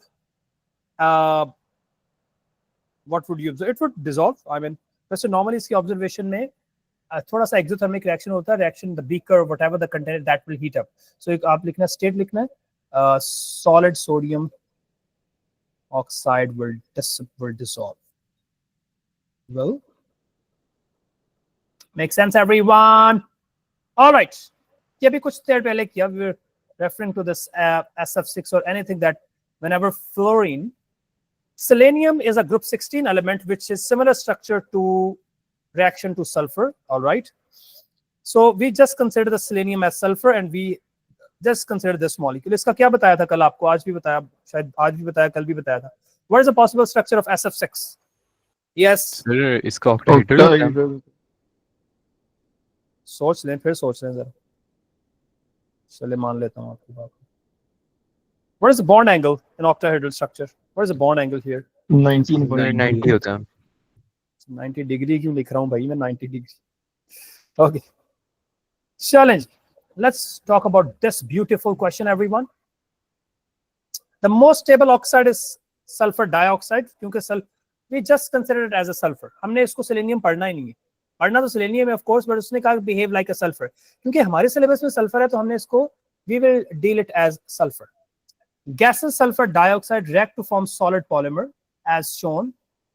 In this reaction, Se has a double bond with oxygen. That double bond is replaced with a single bond. That means one bond is being, इसको हम break कर रहे हैं. Look at this, you know. So double bond is break. And the enthalpy of this reaction is negative 346. The bond enthalpy of the double bond is 514. इसकी bond enthalpy कितनी है? 514. Use the data to get the bond enthalpy of this. तो अभी bond energy का क्या formula पढ़ा है हमने? What is the formula of bond energy? Is it reactant minus product or the product minus reactants? Bond energy का क्या था? It is enthalpy of the reactants, bond energy of the reactants Reactant minus product. minus bond energy, enthalpy of bond energy of the products equal to overall enthalpy. The overall enthalpy is already given, right? For the reactant, how many? Okay, let's play it technically. If you look at the reactant and the product, I need your attention, everyone. A double bond between Se and oxygen. Let's compare this double bond with the double bond on the product side. The same double bond is intact on the product side. That means we are not disturbing this double bond between Se and oxygen. So we are just breaking a bond here, right? So we are breaking a bond here. And the bond enthalpy here is 514, right? And we need to get the bond enthalpy of this bond, that is to be calculated. And what is the overall bond enthalpy? Is 346. Do the maths. Do the maths. Get the answer. Or if हमने कुछ एक बार answer check कर रहे हैं, marking सिर्फ से मुझे लगता है कि हमने कुछ मसला किया है यहाँ, बट आई विल डेफिनेटली पहले let's check the answer. Sir दो ऐसी डबल बॉन्ड हुआ है तो 2 से मल्टीप्लाई नहीं होगा 514? Yes yes yes, that's what I was a little इसमें, क्योंकि हमने पॉलीमर बनाया ना, तो पॉलीमर में किसी उधर वाले का भी तो टूटा ना, ये भी एक, तो यहाँ पे should be 2x. Please check the marking scheme once you're done. It's which paper is this? Dr. Meerab, are you with us? Please open this paper. That's October number 21. Sir, can you explain again? Yeah. Okay. So we have this statement. It says the most stable oxide of SeO2 of selenium is SeO2. The gaseous SeO2 reacts to form a solid polymer as shown in this reaction. One SeO is replaced by 2 SeO. So we are breaking one here. To break one, we need this much energy, and we are making 2 here. Can you see the data? So statement is extremely important. And the energy release is this much. And the formula, whenever you give you will be given with the data of bond energy, you should use reactant minus products is equal to the enthalpy. And that's exactly what we did here. So you're breaking 1 mole and you're making 2 moles. Breaking 1, making 2, that's overall enthalpy. Make sense, everyone? Yes? Say yes. कमाल हो गया sir, कमाल. अरे तेरा practical कैसा हुआ था यार, बताया नहीं तूने. Sir beautiful. अच्छा हो गया था, श्योर. सर आपने करवाया था ना उस दिन, आपने मोटिवेशन दी थी हाँ, मुझे, आपने कहा था कर सकते हो, मैंने कहा बस सर बिलाल के लिए कर कराऊंगा मैं, सिर्फ कर लिया था फिर. सिर्फ आपके लिए सर.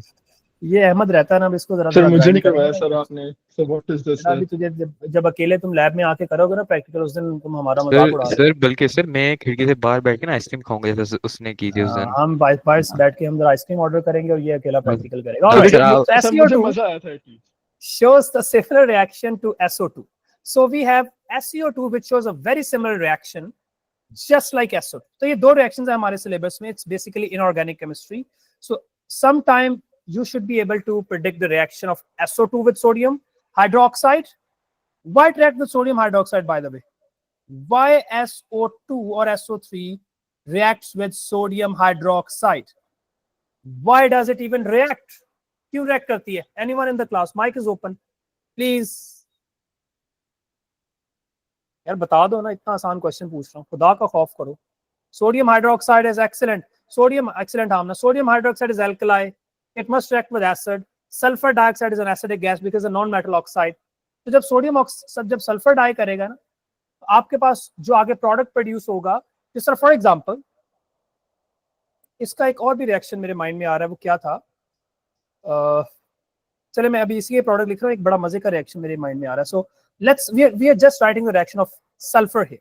सो जब SO2 रिएक्ट करेगा, you will get NaSO3. That is Na2SO3, sorry.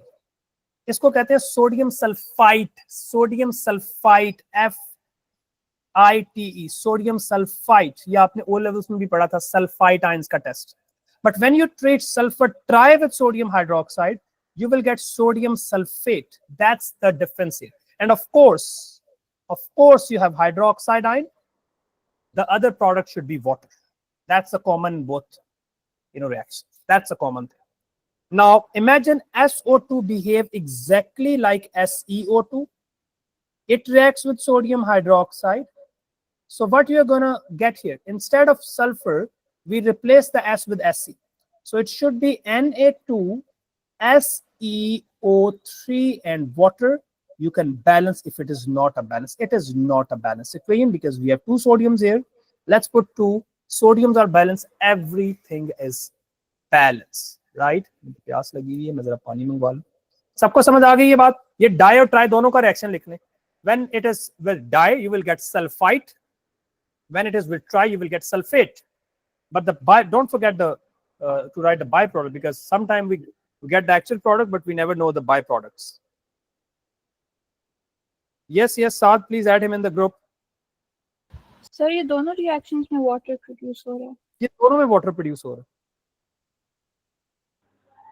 Sir ऊपर वाले का आंसर 430 आ रहा है. तो हमारा आंसर ठीक आ रहा है. Can you check from the marking scheme Meera? जी सर. ठीक आ रहा है ना? और ये तो हमने चेक ही नहीं किया था ठीक आ रहा है ये. But that was a जी different sir. important question. But यहाँ पे important चीज है statement, which initially we missed. So 1 mole of the reactant breaks to form 2 moles of the products. So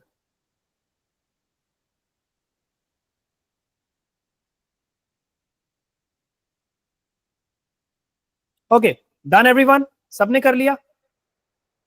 ये organic को छोड़ दें जरा आज के लिए. Can we skip organic for just today? Yes, because we need to focus on the enthalpy related questions. So if you're so much in love with enthalpy related question, let's fix this thing. Part B of the third question. इधर ही रख दें madam.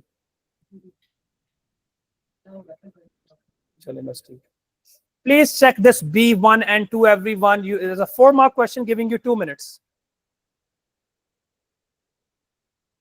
Shabash, I need you to write it on your. Can you please switch off the lights? एक बंद कर दें. दूसरी भी बंद करेंगे. बंद कर दें, सारी बंद करेंगे. हाँ बस ठीक.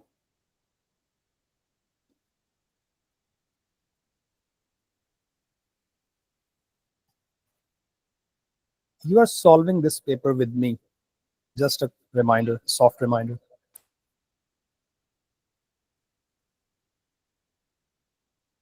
Done?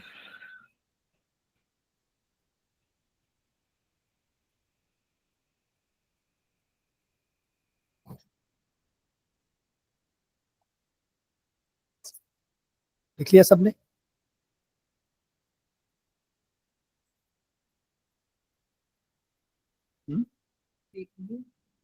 नहीं आज ब्रेक नहीं, आज इंशाल्लाह 10 बजे तक चलेंगे। Okay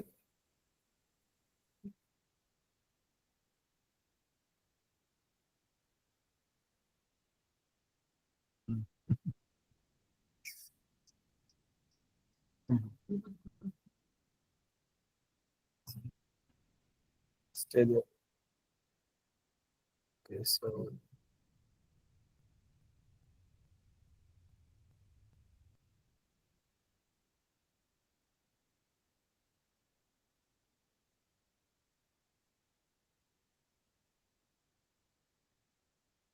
this is how it shows the results. Done कर लिया सबने? Yes, sir.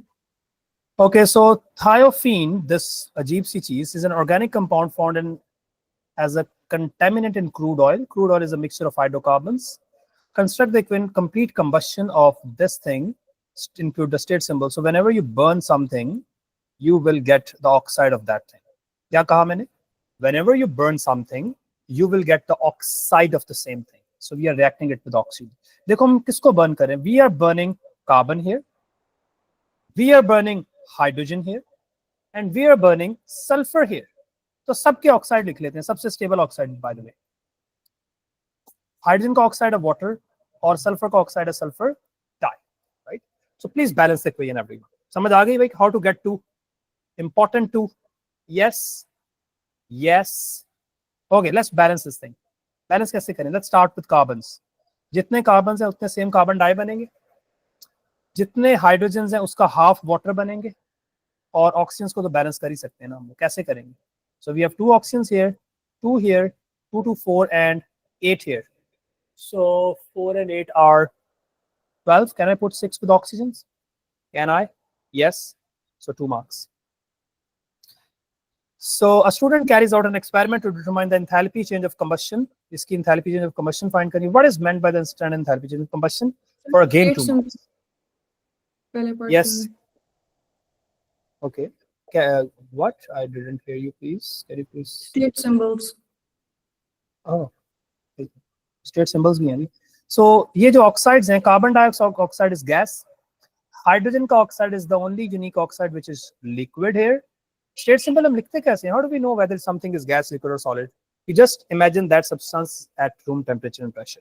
So this thing is organic, so this should be gas and this is contamination, so I believe this should B solid.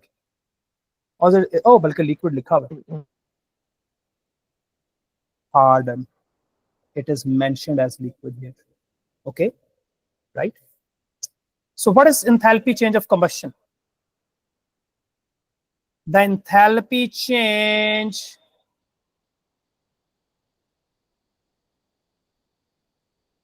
when 1 mole of a substance is burned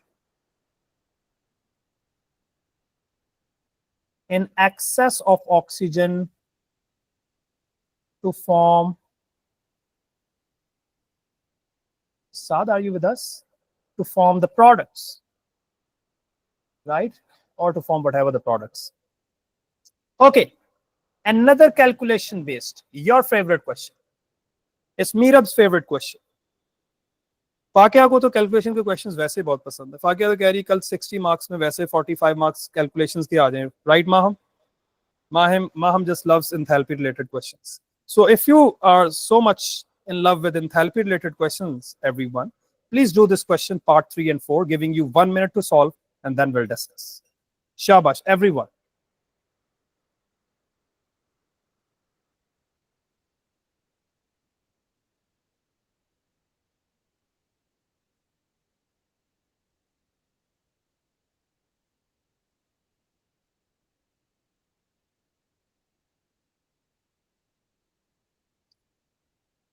If at some point you need break, just do let me know. You can have a break of 5 or 10 minutes, but I think हम बहुत speed से नहीं कर रहे, it's just fine. But if still you need break, just let me know.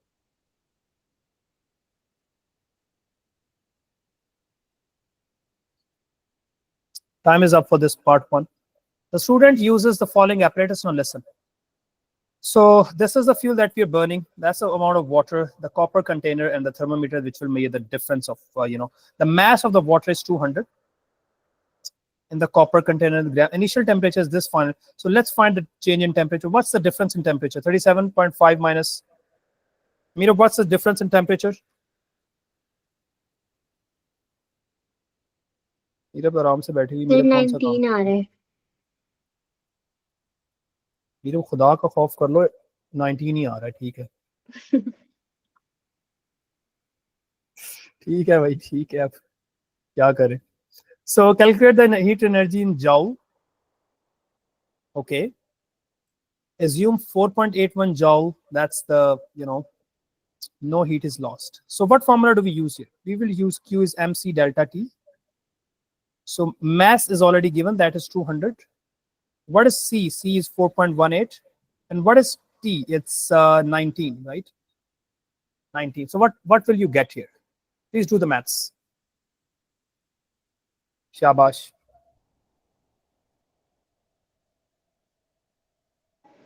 Sir 15884। 15884, right? Okay. That answer is in joules. Mind it. अगर वो kilo उसमें पूछता तो हम इसको 1000 से डिवाइड कर देते और ये बन जाता 15.88. This answer is in joules. इस फॉर्मूला से जो आंसर आएगा वो joules में आएगा. Got it everyone? Okay. Now. Sir ये जो CM क्यूब है इसको DM क्यूब में नहीं कन्वर्ट करना होता? No, never, ever. What CM cube, by the way? So 1 CM cube is 1 gram. That's what we assume. So number of gram is actually the CM cube. Okay? ठीक है। Yes? याद रखिएगा। करना नहीं है, DM cube में तब करते हैं मोल्स वाले फॉर्मूला में, यहाँ नहीं करते। A student use this much gram. Yes, please. Sir इसको 3 सिग्निफिकेंट फिगर्स में नहीं कन्वर्ट करेंगे? आप कह रहे हो कि 15.9 लिख दूं इसको? ए लेवल्स में वैसे मिनिमम 3 डेसिमल प्लेसेस लिखते हैं, आपको पता है? यू हैव टू राइट, जब आंसर्स मल्टीपल उसके डेसिमल प्लेसेस हों तो आपने एक्यूरेट आंसर 3 डेसिमल प्लेसेस लिखना होता है। सॉरी, डेसिमल प्लेसेस की है ही नहीं। अच्छा, आप कह रहे हो कि मैं इसको इसमें लिख दूं, लाइक 1.5 into 10 raised power 4 कर दूं? इज दिस व्हाट यू से? नहीं सर, मतलब इसको अगर 15900 करते हैं। क्यों करते हैं भाई? 3 सिग्निफिकेंट फिगर्स। अच्छा, आप कह रहे हैं कि मैं इस 8 आप से मैंने लेने $884, तो आप मुझे $900 क्यों दोगे? 16 ऊपर डॉलर क्यों देंगे? ये एक्यूरेसी यहाँ पे मैटर सर करती है। यूजुअली वो 3 to 4 सिग्निफिकेंट फिगर्स एक्सेप्ट करते हैं। No. If you can you please, can anybody marking please? Scheme में हमेशा मार्किंग 2 स्कीम में क्या लिखा हुआ है? सिग्निफिकेंट फिगर्स पे होते हैं। इसकी चेक करो जरा, इतना बड़ा डिफरेंस नहीं हो सकता। So, मुझे मैथ्स का पता है, मैथ्स के अंदर 3 सिग्निफिकेंट फिगर्स पर लिखना होता है अगर मेंशन ना हो कुछ भी। इसका मेरे ख्याल से एग्जैक्ट आंसर है, एग्जैक्ट आंसर लिख सकते हैं। मुझे नहीं लगता वो रिजेक्ट इसका करेंगे। एग्जैक्ट कुछ सवालों में राउंड ऑफ किया होता है। इसमें किया हुआ फाकिया और मीरब किसके पास है मार्किंग स्कीम? इसमें मोस्ट likely नहीं होगा। सर एग्जैक्ट लिखा है। क्या ये 884 लिखा हुआ है ना? इसमें नहीं करेंगे? यही लिखा हुआ है। हाँ, तो यही होगा, यही ना। Okay, so this much gram of this is experiment. इतना मैथ है बेटे आपके पास। Calculate the enthalpy change, include the sign of enthalpy as well. So how would you get the enthalpy? अभी मैंने थोड़ी देर पहले आपको फॉर्मूला बताया, Q/N। So please plug the values everyone in the formula to get the answer. Now before you get the enthalpy, you should do calculation to get the moles. Now moles of what? इसमें तो एक ही चीज है यार, तो क्या चीज है? Moles के लिए we are given with the mass which is 0.63 gram. Just use the MR. इसका MR use करें, get the moles. What's the MR of C4? 84 H? 84 It's 84. क्या आएगा इसके मोल्स? क्या आएंगे? जल्दी से निकालें। 7.5 into 10 raised to power -3 और yes 10 raised to power -3, right? Now अब देखो, अब यहाँ पे स्कैम हो सकता है। स्कैम, you know गोरा is a big scammer, ये पता है ना आपको? यहाँ पे क्या किया इसने? जूल्स। और यहाँ पे किसमें पूछ लिया? Kilojoules. So what do we do here? We simply divide that thing with 1000. So it would be 15.884 divided by this thing 7.5 times 10 to the power 3. So make sure you check the units carefully. Do not forget to divide it with 1,000 if you want the right answer.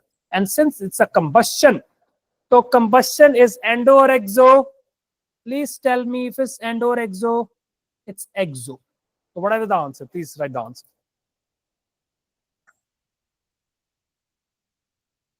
सबने लिख लिया? Yes, sir. Done. Please check the MS. I think this one organic start हो गई. Organic तो आप सबको आती है, I know that. Okay. चलें एक और पेपर में शेयर कर रहा हूँ. Meanwhile जो लोग किन लोगों ने they can just review the previous part. इसमें थोड़ा कम था वैसे. Let's me send you another beautiful paper. इतनी बार मैंने अपने पापा को पापा नहीं कहा होगा जितनी बार पापा कैम्ब्रिज खोल ली है मैंने अपनी लाइफ में. अब मैं वो बैलेंस करूंगा. Yes, वाकया. सर मैं Yes, जो यूनिट का 2 वेरिएंट कर सकते हैं. Please download and share in the group. Okay.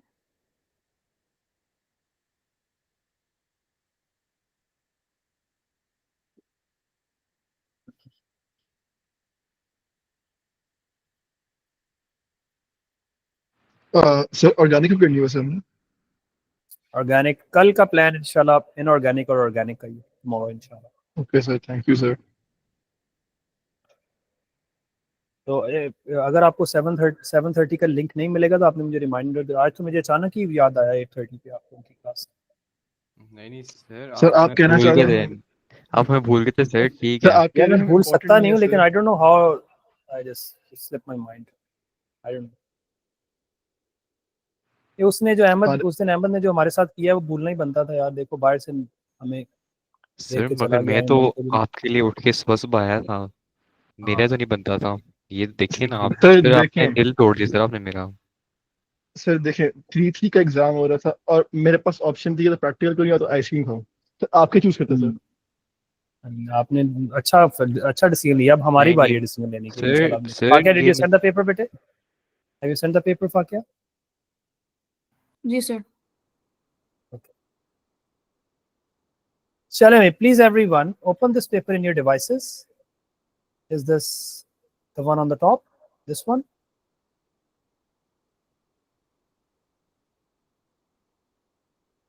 This paper? जी सर. Okay. So please सब लोग अपनी devices में open करें इसको. It's May June 24 paper 2-2.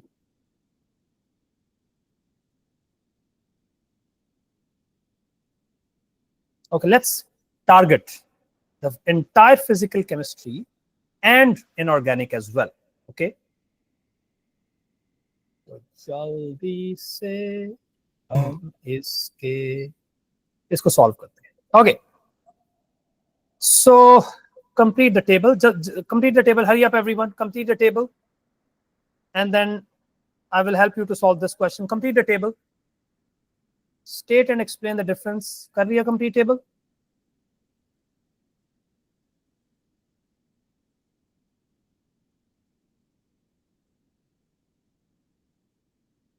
yes sir, completed. Aluminum का 13 होता है. Electrons इसके 10 होंगे और इसके भी 10 होंगे. यही है ना? ये तो गिव अवे मार्क्स हैं. वो आपको स्टार्टर दे रहा है. स्टार्टर बुफे पे जाए ना कहीं अच्छी जगह पे तो वो स्टार्टर देते हैं और बाद में वो अजीब से खाने. अल्हम्दुलिल्लाह अच्छे खाने होते हैं लेकिन फिर पेट खराब हो जाता है ना ज्यादा खा लेते हैं. सो आपने ये स्टार्टर दे दिया आपको. वो आगे थोड़ा स्पाइस आ रही है. State and explain the difference in ionic radii. Yesterday we did the ionic radii idea of aluminum and magnesium. The mind it, both beautiful ions are present in the same period, but magnesium is present before and then we have aluminum. Now the common thing in both of the ions is both have got the same amount of electrons. So, but they have got different protons. It has 12 protons in the nucleus and this has 13. So if this has 13 protons, its nuclei would be more powerful to attract the 10 electrons compared to this nuclei. So which one would be smaller? Which one would be smaller? Aluminum. So we can say that aluminum radius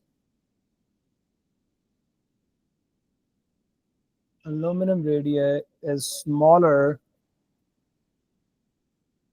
than magnesium, you'll get 1. So how would you explain the whole idea? Aluminum have more protons in the nucleus. It has more protons in the nucleus, so greater nuclear charge. Shielding effect दोनों में same है, both have same shielding effect, ये भी आप लिख सकते हैं. So net nuclear attractions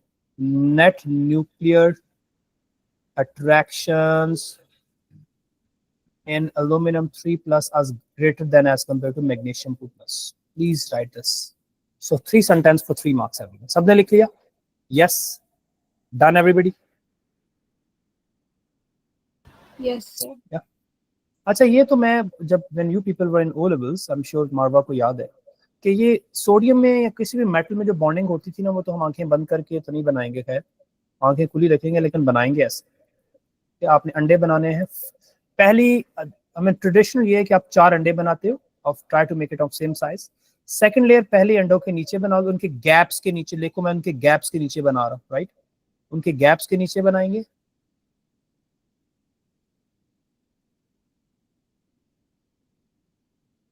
ठीक है, अब यहाँ पे इलेक्ट्रॉन्स हमने बनाने, तो ट्राई टू मेक एट हर जगह इलेक्ट्रॉन्स बनाने, बट इन बिटवीन, इनके बीच में तो लाजमी बनाने. उसके अलावा आप जहाँ मर्जी बना दो, ऊपर नीचे साइडों पे बना दो, लेकिन बीच में लाजमी. And it says labelled. तो आप इसको कह दो positive metal ions, positive ions, C of delocalized electrons and strong electrostatic forces. बीच में कहीं भी लिखो strong electrostatic forces.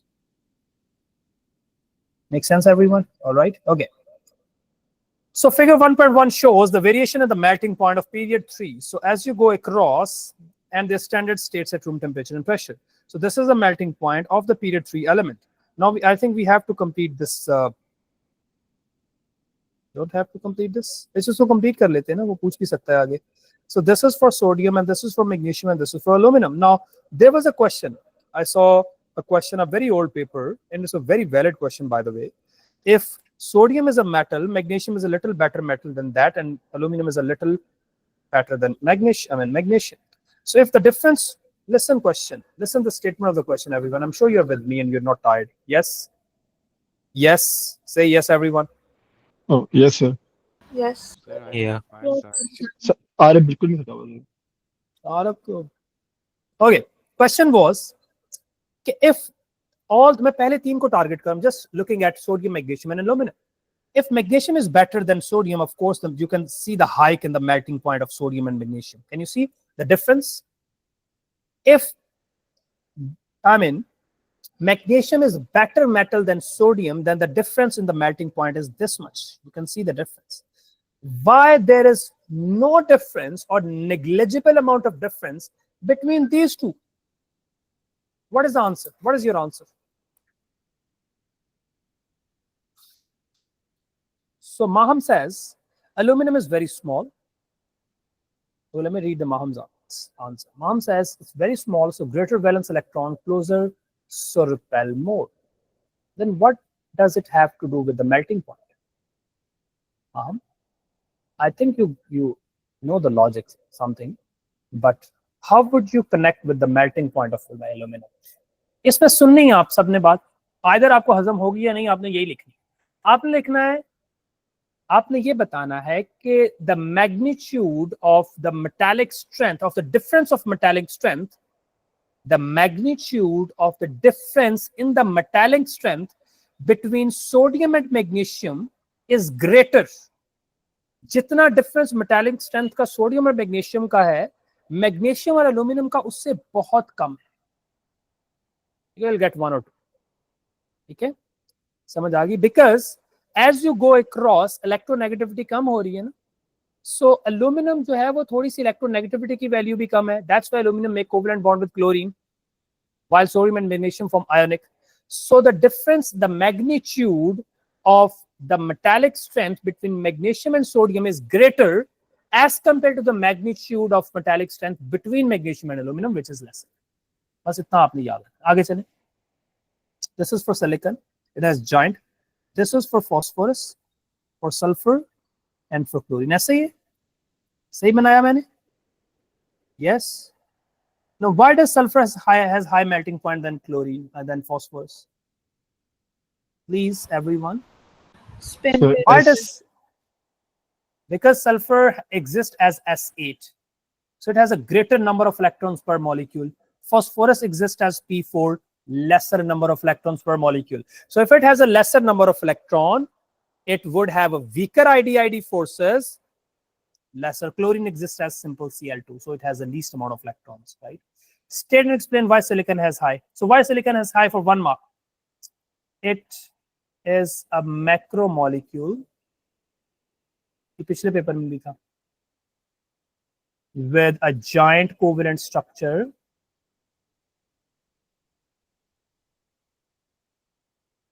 very strong covalent bonds.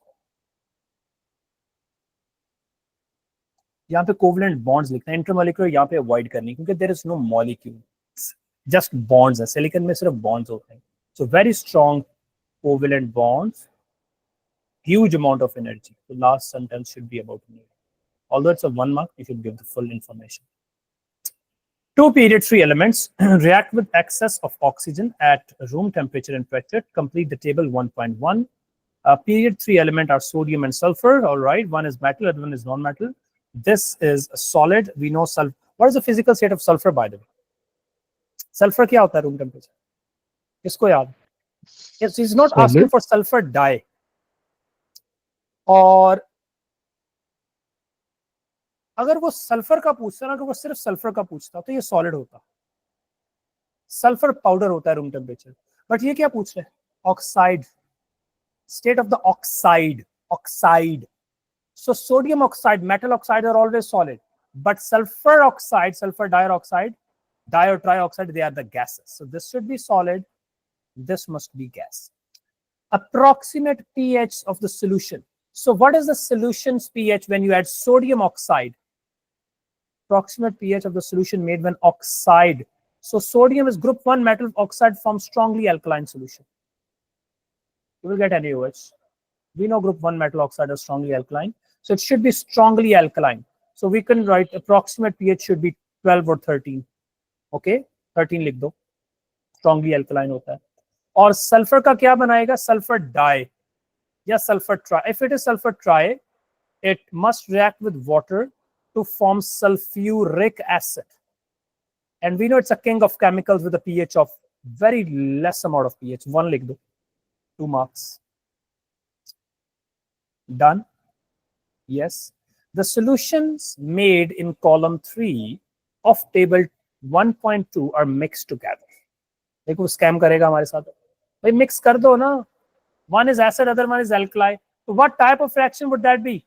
कर दिया mix. तो क्या होगा? Acid और alkali react to form a neutral product. What type of reaction would that be? Neutralization.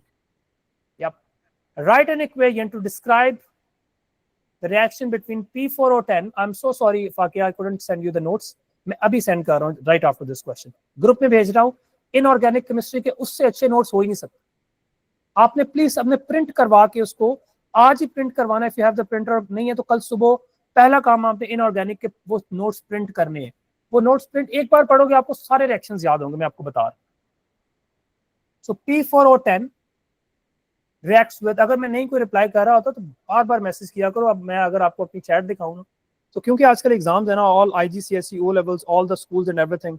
So I have got इतने सारे अनरीड मैसेजेस कि अभी मैं ट्रिलियंस ऑफ मैसेजेस. ये देखो पता नहीं कितने सारे मैसेजेस. तो वो एक किसी का मैं रिप्लाई ना करूं तो वो नीचे चला जाता है. ऐसा नहीं कि वो लाइक बहुत जल्दी नीचे चला जाता है. बच्चों के मैसेजेस आते हैं. ठीक है, तो प्लीज मुझे रिप्लाई करता, मैं रिमाइंडर भेज दिया करो. Okay, so phosphorus oxide reacts with water. क्या बनाएगा ये? What will it form? It will form phosphoric acid. इसको बैलेंस कर लेते हैं. कैसे बैलेंस करेंगे? देखो यहाँ पे 4 फास्फोरस है, यहाँ पे कितने फास्फोरस है? 1. लेट्स पुट 4 हियर, यहाँ पे 4 आ गया, वाटर बैलेंस कर लेते हैं। यहाँ पे 12 हाइड्रोजन है, यहाँ 2 है, यहाँ पे 6 लिख लिया, और 10 और 6 16 oxygen, 4 4 16, perfect balanced equation everyone.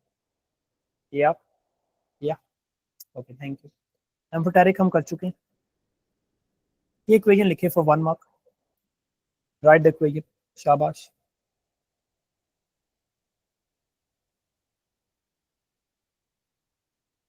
अभी करवाई, just few minutes back.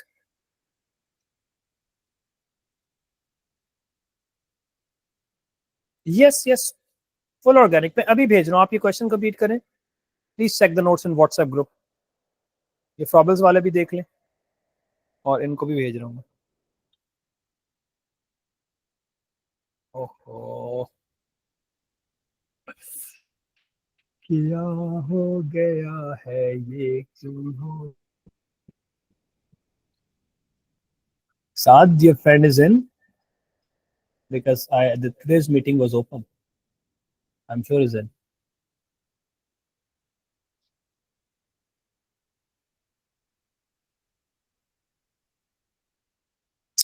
AS in organic.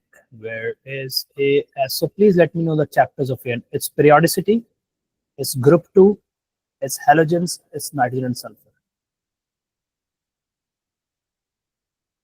Okay, please check the notes.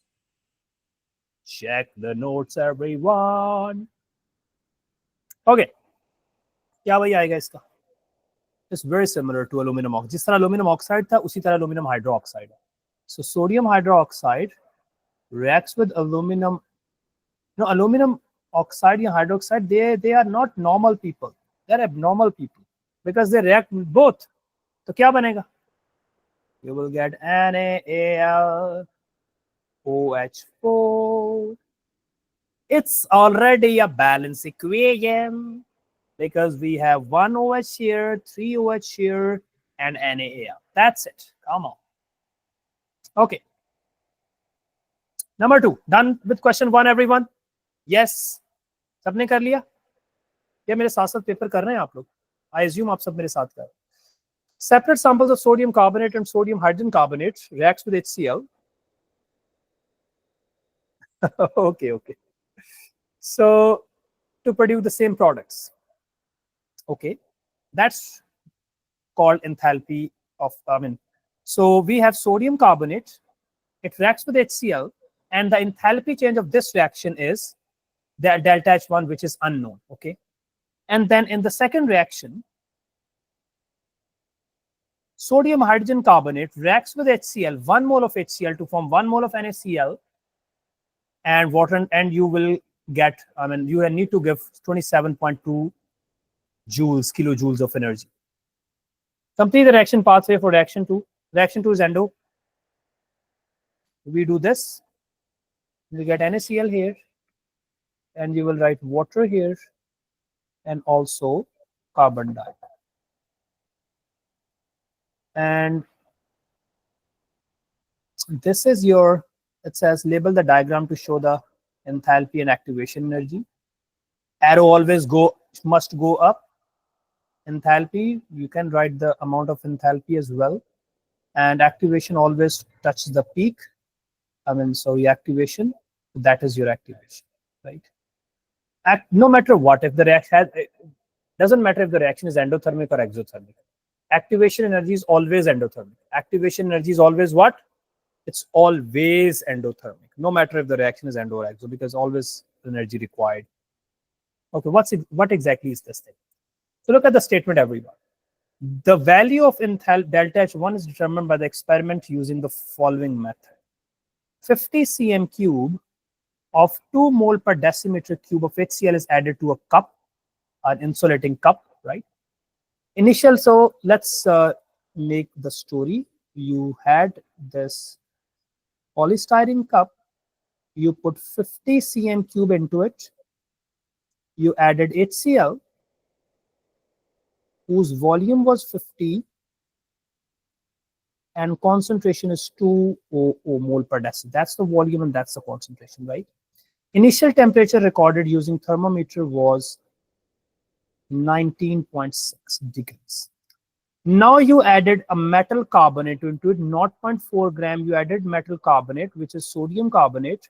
Of course, fizzing would happen as you are putting a metal carbonate into an acid. You get carbon dioxide gas, the bubbles of carbon dioxide gas, and mixture is stirred. All the solid sodium carbonate disappears.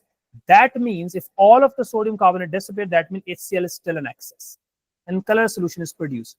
If all sodium carbonate was not disappeared and it remains, that means sodium carbonate is in excess. So mind it, acid is in excess so far. The maximum temperature recorded is this much. So initial is this.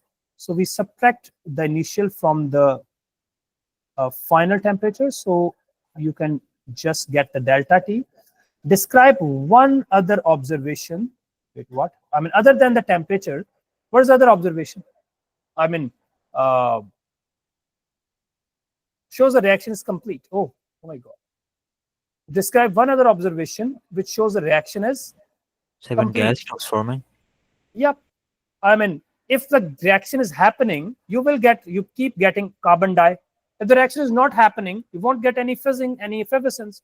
So no, fizzing stops or no more effervescence. Fizzing stops, right? Part 2. Delta H1 in kilojoule. We need to get the delta H1 in kilojoules. Assume the specific heat capacity of the as for the water as no heat. So it's a perfect standard. We are just dealing everything under standard conditions. Show your working. So we need to get enthalpy. What's the formula of enthalpy, everyone? Enthalpy is Q over N. So how do we get the Q? Please get the Q, everyone. Q is MC delta T. How do we get M? M is the total volume of the solution. What is the total volume of the solution in centimeter cube? That's nothing but, what is the total volume of the solution? It's 50 cm cube. आप मेरे साथ कर रहे हैं question solve? Thank you. So 50. What is the specific heat capacity? It's a constant. It's 4.18. What's the delta T? क्या आएगा ये इसका delta T? Please do the maths, everyone. 6.6. Delta T is what? 6.6. So do the maths, get the Q, plug in the values, get the answer. What's the rocket science? I feel it should be correct. And use the number of moles of the limiting reactant.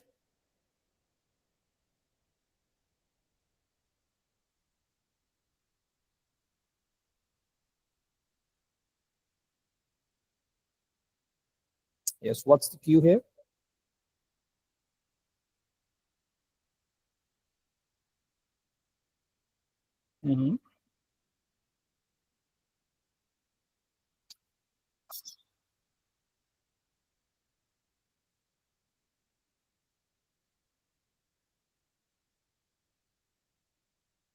Okay, plug in, divide it with the moles.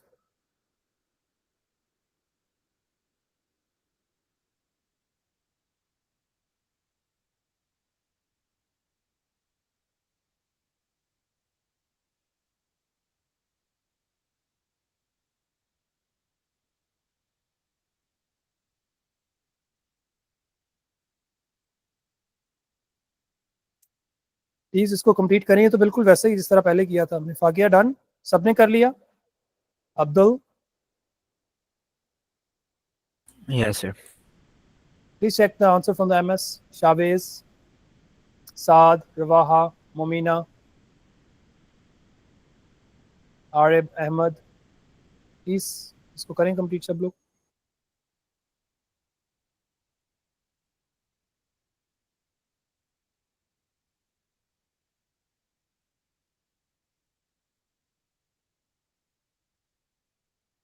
And please check the marking scheme.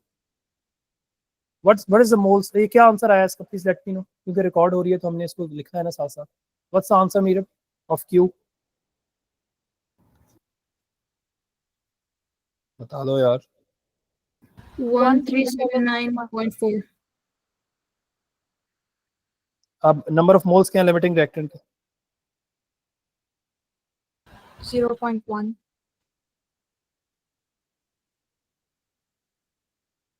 0.1 किसके हैं?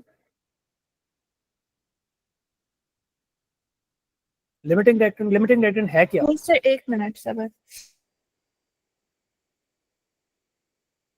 यहाँ पे एक important चीज आती है, यहाँ जो आपने moles डाले that should be of the limiting reactant. Please be very 0.04. careful. 0.04, right? So please divide it with 0.04. अच्छा, not 4. अच्छा, ये किलो जूल है, पीछे हमने जूल में तो नहीं कुछ किया, ये जो भी कर रहे थे, आई डोंट नो. इसका आंसर चेक करें जरा क्या है. Sir, 34485. What's the answer? 3. 4485. And since यहाँ पे exothermic reaction हो रहा है, so it should be negative. But let me check. I am little confused here. So let me reread the statement again.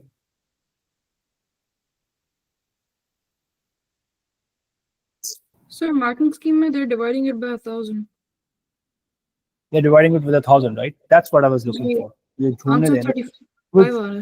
वो kilojule में किया हुआ ना. That's the answer is in kilojoules. So that's why we need to divide it with 1,000. So it should be negative 344. No, negative 3 times इधर आएगा. It should be 34.485. तो वो जो आंसर आएगा आपका, that should be in joules. We need to divide it with 1,000 to get in the answer in kilojoules. Right? Yes. Check करें जरा marking scheme में क्या है फाकिया.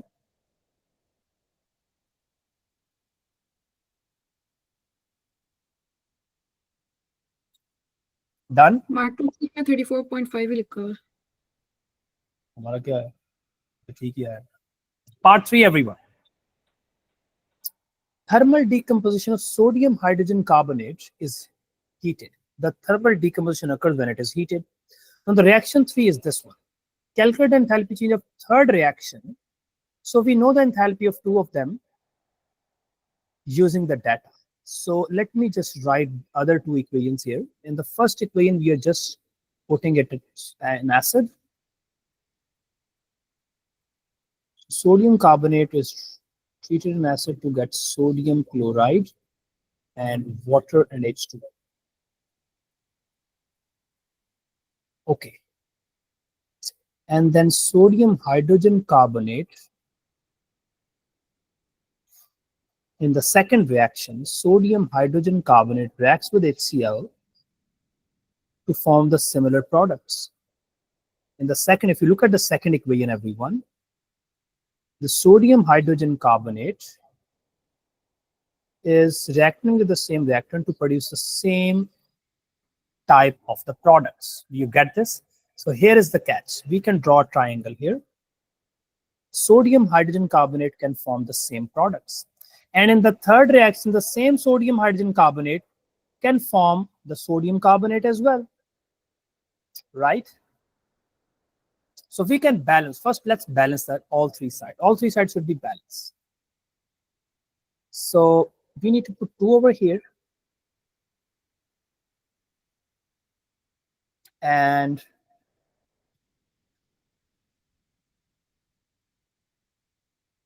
let's make it react with HCl. Is it a balanced equation now? Let's write 2 over here. That's how we get 2 NaCl's. Is it a balanced equation now? Can you please check the balanced equation, everyone? All 3 sides should be balanced. We need to put 2 HCl's here and 2 here. I think now it's a balanced equation, isn't it? Is it a balanced equation? Yes. Yes. Okay. Now, if you look at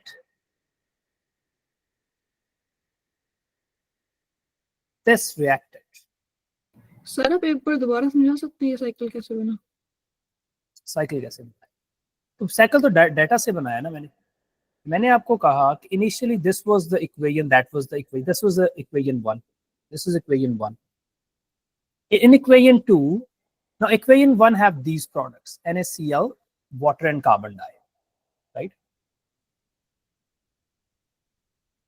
Equation 1 and 2 have the same products, different reactant but the same product, 1 and 2.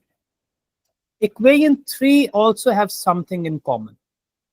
Same reactant but different product. Equation 3 also have sodium hydrogen carbonate, and you can make sodium carbonate out of sodium hydrogen carbonate, so arrow goes on the other side. So that's what our triangle is. Now what we can do here, this is our reactant and this is our final product. So that is the direct way. And the indirect way is you can use this way.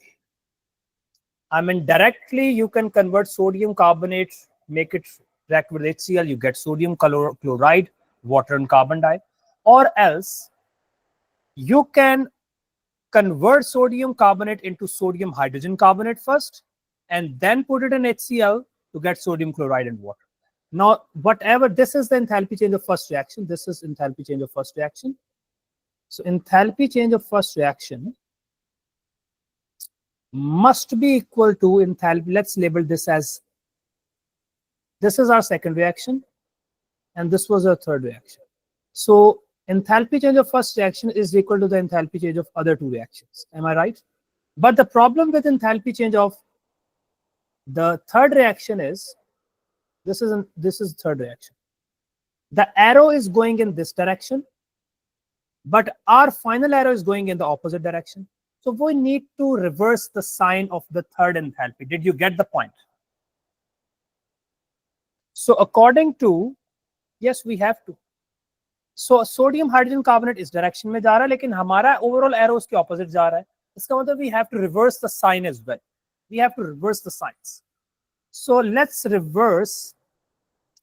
Let's write delta H2 minus delta H3. So since we know delta H1, what is delta H1 by the way? Is what is delta H1? Delta H1 was negative 34.485.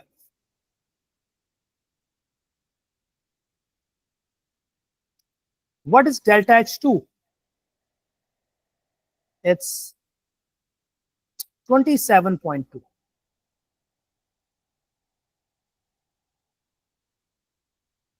And negative delta H3. I think हमने balancing में कोई problem किया होगा यहाँ, but can you please check, इसको solve करके देखें.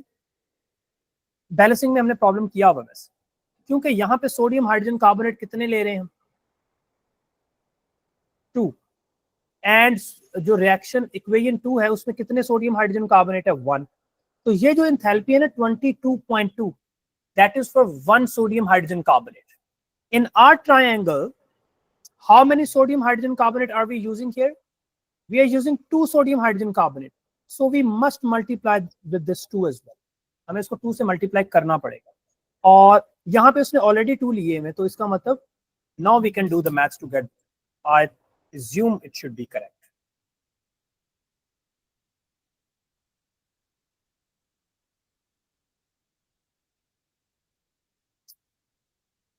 Please do the maths.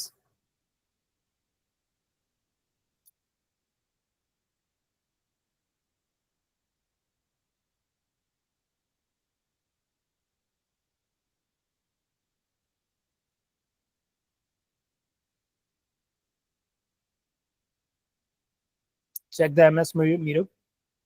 कर लिया सबने?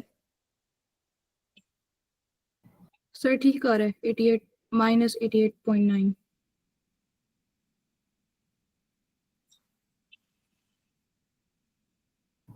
Positive. जी सर, MS में भी यही है. Alhamdulillah. Okay. Z is a salt contains period 4 elements from group 2. तो ये देखो स्कैम करेगा गोरा यहाँ पे, बट हमारे साथ स्कैम नहीं कर सकता ना, उसको पता नहीं कि हमने पढ़ा हुआ है. Alhamdulillah, we have already did this many times. So Z is a salt contains a period 4 element. Period 4 का एक element.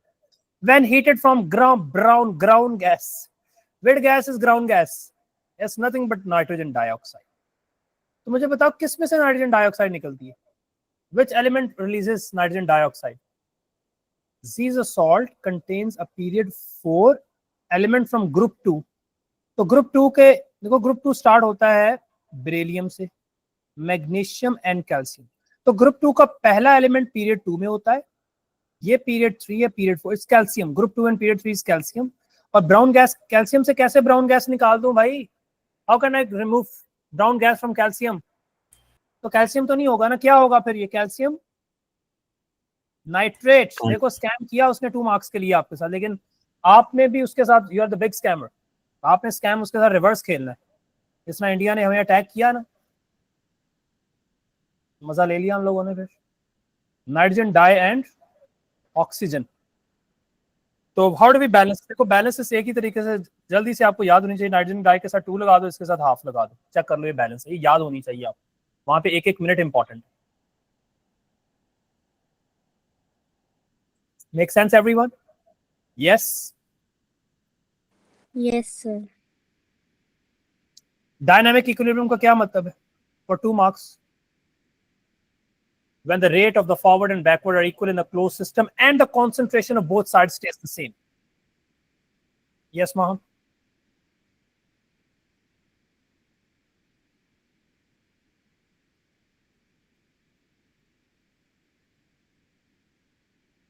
ओके, माम कह रही हैं कि सर आप साइन एक्सप्लेन करते हैं। देखो बेटे, ये हमने अपने रिएक्टेंट डिसाइड किए थे, ये हमारे एक्चुअल रिएक्टेंट्स हैं और ये फाइनल प्रोडक्ट्स हैं। तो डायरेक्ट भी आप उसमें जा रहे हैं और इनडायरेक्ट ये रास्ता है। लेकिन इनडायरेक्ट जब हम जा रहे हैं, so one arrow is in the direction of, एक ये एरो तो उसी डायरेक्शन में, बट इसका एरो ऑपोजिट डायरेक्शन में। इसका साइन हमने चेंज कर दिया बस, ये देखो डेल्टा H3 के साथ नेगेटिव लिख दिया, अदरवाइज तो ये ऐड होते हैं। ठीक है, जब हम एरो की डायरेक्शन रिवर्स करते हैं तो उसका साइन भी रिवर्स कर देते हैं। Let's do this one for 3 marks. I am giving you 1 minute.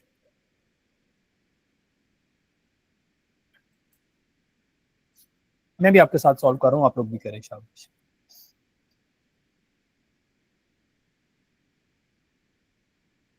तो इक्विलिब्रियम का आसान सा क्वेश्चन है।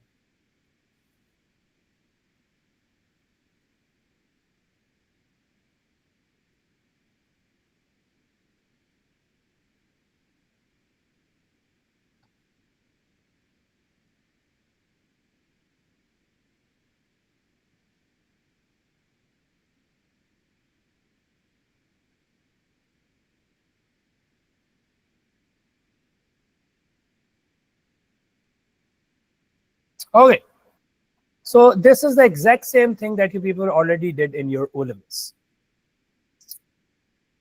So what would happen when you add KSCN, potassium cyanide thing? So when you add SCN, you are basically increasing the reactant concentration. Are you increasing the reactant concentration? Yes.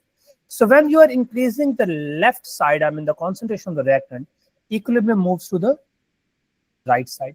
If equilibrium goes to the right side, you will get more reddish red. So change in appearance would be, it will go more darker.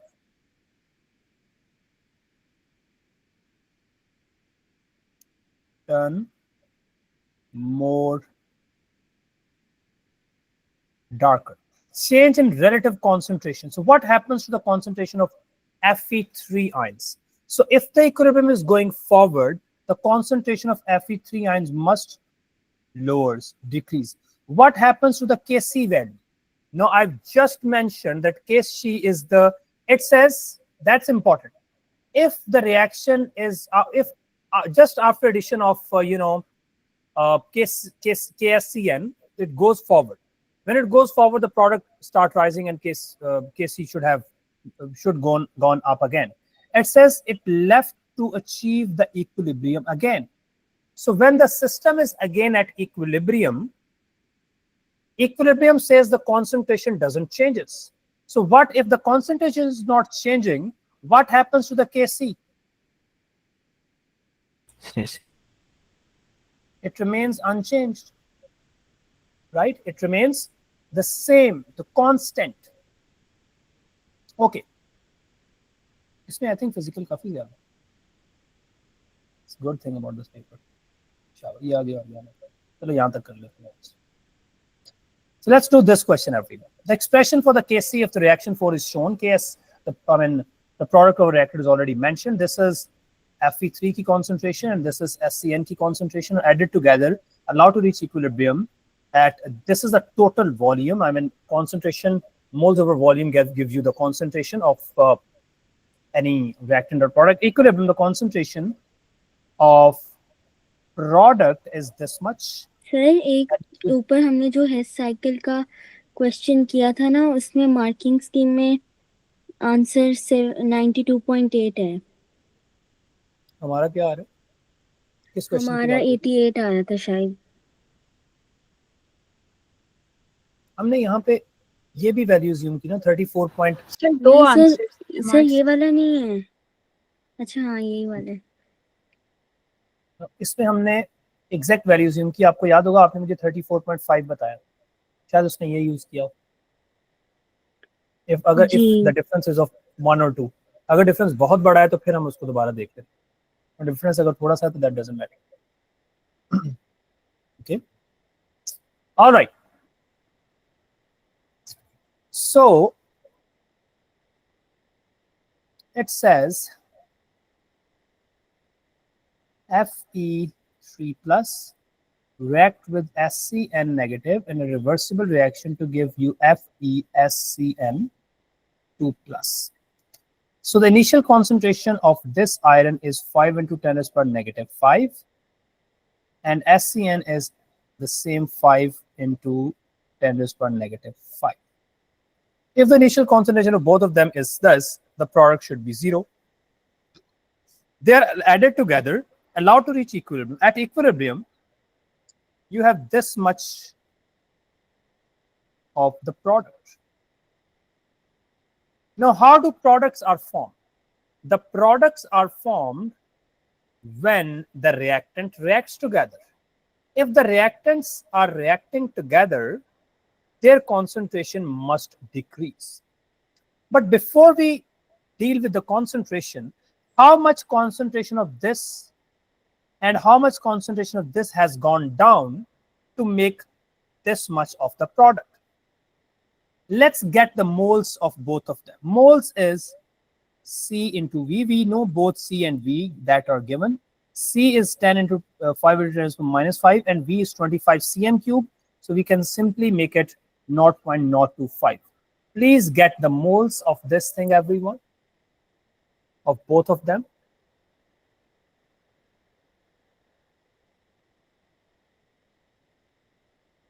कितने moles आएंगे इसके? अच्छा question है मुझे, bye the way. 1.25 times 10 raised to power minus 6. 1.25 times 10 is power minus 6. Okay. So since the ratio is 1:1, the same moles of this has been produced. So now since the volume is same, let's find the moles of this as well. That how many moles? We are given with the concentration, and let's times it with 0.025. Let's get the moles of the products. And how many moles of the product have been formed?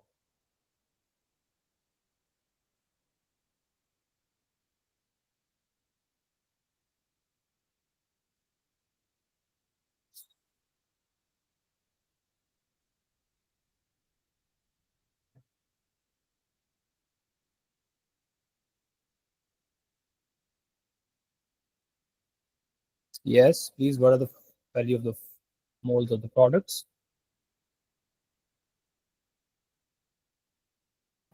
1.057 times 10 raised to power minus 5. 1.057 into 10 raised power minus 5. minus 5. If this many moles of the product is produced, then since the ratio is 1:1, from Fe3 plus, since the moles of Fe3 plus is this many moles, this many moles must have reacted to produce the product. ना देखो इसके ये moles बन रहे हैं, वो कहाँ से बन रहे हैं? वो reactant में से माइनस होंगे तो product के बनेंगे ना। अब reactants में से वो माइनस कर दो, बताओ reactants के कितने बचे?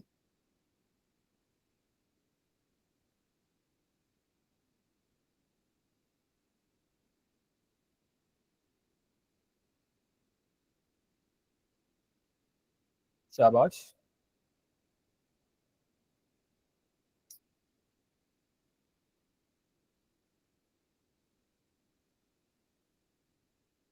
It's a good question. ये स्टेप समझ आया आपको? आपने सबसे पहले इसके मोल्स फाइंड कर लिए और इसके, और फिर आपने रिएक्टेंट के भी मोल्स फाइंड कर लिए। अब रिएक्टेंट्स के मोल्स में से आपने प्रोडक्ट्स के मोल्स, उनको रेशो 1 है। If the reactant has reacted only then the products has formed. So let's subtract the moles of the product from the reactant to get the leftover moles of the reactant at equilibrium.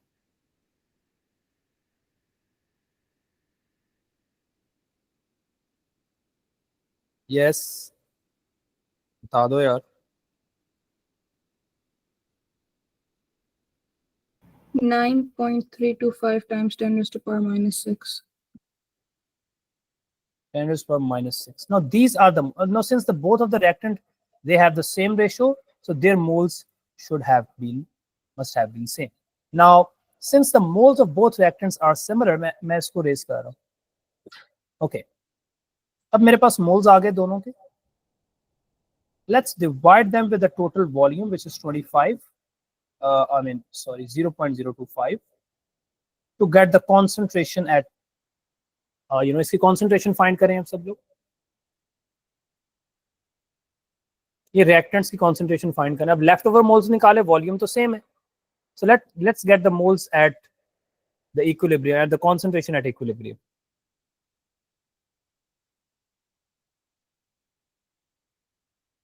Product की इसकी concentration तो हमें पहले से पता है, 4.23। 0.000373 0.0 कितने zero? 000 3 zeros? जी 73, 373 373.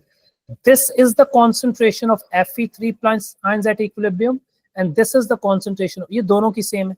अगर दोनों की सेम है तो प्रोडक्ट ओवर रिएक्टेंट होता है ना, the formula is product over reactant.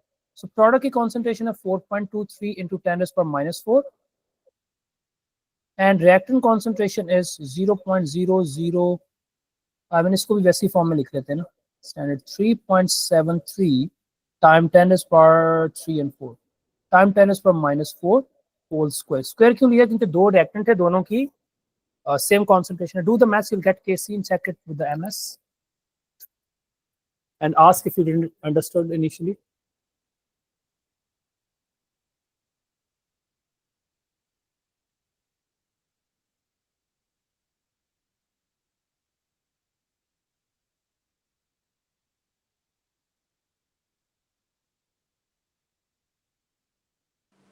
तो इसका आंसर आ रहा है 3040.3। क्या आंसर आ रहा है? इसको मार्किंग स्कीम से चेक करो। सब 2-3 लोग करें क्योंकि ये थोड़ी कॉम्प्लेक्स कैलकुलेशन है तो एरर चांसेस हो सकते हैं। Sir Don't trust marks me. की में 170 लिखा हुआ है। हमारा क्या आ रहा है? 3040.3 3040.3 और मार्किंग स्कीम का क्या आंसर है? 170। कोई बच्चा डबल चेक कर लेगा इसको, फिर से मार्क इसकी करेगा ये नो। सर मैंने मार्किंग स्कीम भेजी ग्रुप के अंदर। नो, इसको कैलकुलेशन अब दोबारा करेंगे, इस स्टेप की, सिर्फ इस स्टेप। सर जो ऊपर मोल्स आए थे उनकी वैल्यू नेगेटिव आ रही है।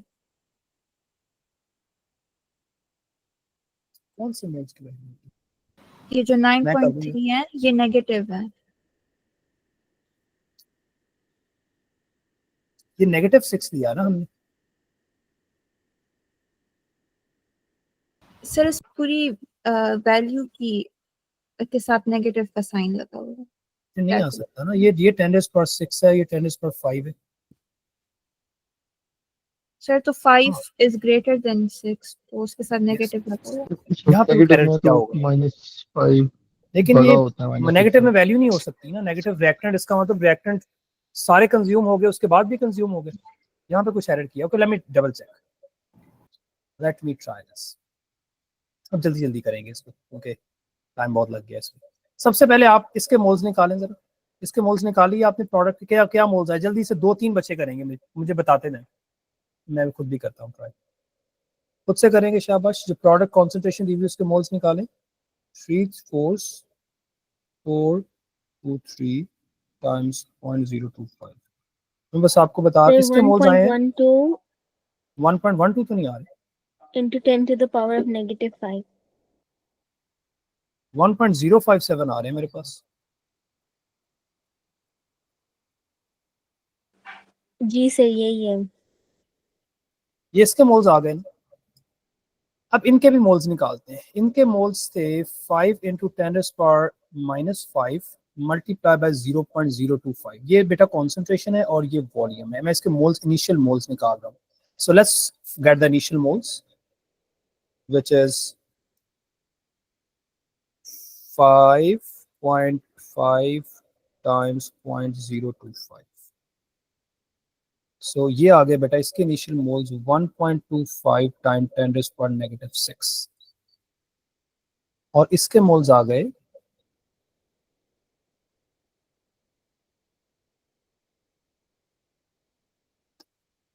रेशो 1:1 है। एक minute, 1 mole of this is the ratio 1:1 and equilibrium concentration is 4.2. Can I check the marking scheme? इसने भेजी।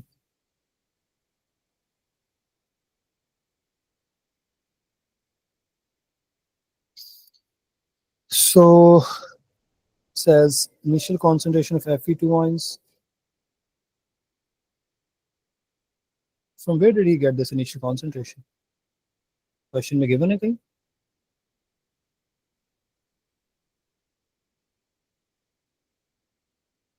Okay, let me check the other method. He used the same method we did. He got the same amount of moles as we got. Number of moles of Fe3 ions and SCN are 5.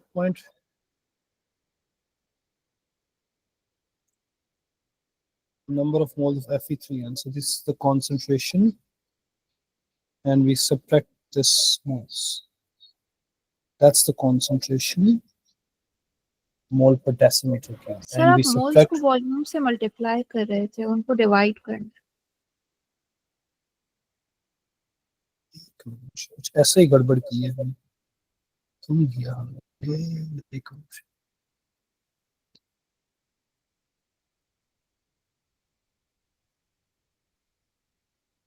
Oh my bad, ये तो moles हैं। आई thought ये concentration है, तो मैं moles already given है, फिर मैं क्यों इसके मोल्स निकाल रहा हूँ? कम ऑन, फिर मैं इसकी क्यों इसको हम इसको कर रहे हैं भाई? आप लोग भी बता दो कोई। इसको तो हमने कुछ भी नहीं करना। We know the initial moles. I thought ये कॉन्सेंट्रेशन है, दीज आर द मोल्स। इसमें से ये वाले मोल्स माइनस कर दो, minus 1.0575 into 10⁻⁵। Please get the moles. हो गया ना? आई थॉट ये concentration given, I didn't realise initially. 3.94 10 raised to power -5. दोबारा बताओगे Three- तो क्या? 3.94 times 10 raised to power -5. Now these are the moles at equilibrium of the reactant and these are the moles of the equilibrium at the product. ठीक है, ये moles आ गए। अब इन moles को हम क्या करेंगे? इनके हमने कॉन्सेंट्रेशन, क्योंकि केसी का फॉर्मूला है concentration of the product over concentration of reactant. Now we times it with 25, I mean 0.025 to get the concentration. अब इसकी concentration निकालें। और प्रोडक्ट की concentration रखेंगे ऊपर, which is 4.23 टाइम 10⁻⁻4 ओवर, इसको निकालें और इसका स्क्वायर रखेंगे नीचे क्योंकि ये दो लोग हैं। शाबाश, बहुत टाइम लग गया इस पे यार, हमारा बहुत टाइम।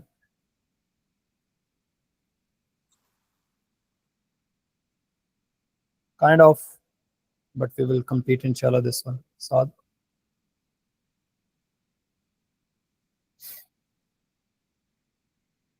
क्या आएगा भाई? इसको मल्टीप्लाई कर दो ना यार। क्या? 9.85 times 10 raised to power -7. No, ये डिनोमिनेटर का 9.85 टाइम 10⁻⁻7। इसको आप स्क्वायर लेंगे। क्यों स्क्वायर लेंगे? क्योंकि देयर आर टू रिएक्टेंट्स। ठीक है, दोनों की सेम है ना, 1:1 है। अब इसको लगाओ, you will get the right answer इंशाल्लाह। It was so easy. I don't know how we make it so complex. I mean, the given thing was moles. Sir अभी 434216 आ रहा है। अब भी गलत आ रहा है मीरब, खुदा का खौफ कर लो कुछ। सर मेरे पास तो यही आ रहा है। बाकी बच्चा कुछ चेक करे, इसके अलावा कुछ नहीं आ रहा। मैं खुद कर लेता हूँ, तुम लोग रहने दो, हर बार ही गलत आ रहा है। सो 4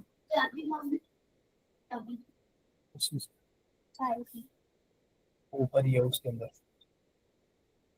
394 times 0.025. Okay,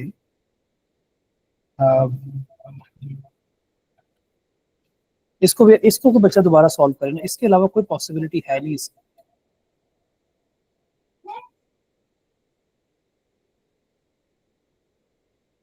So please second.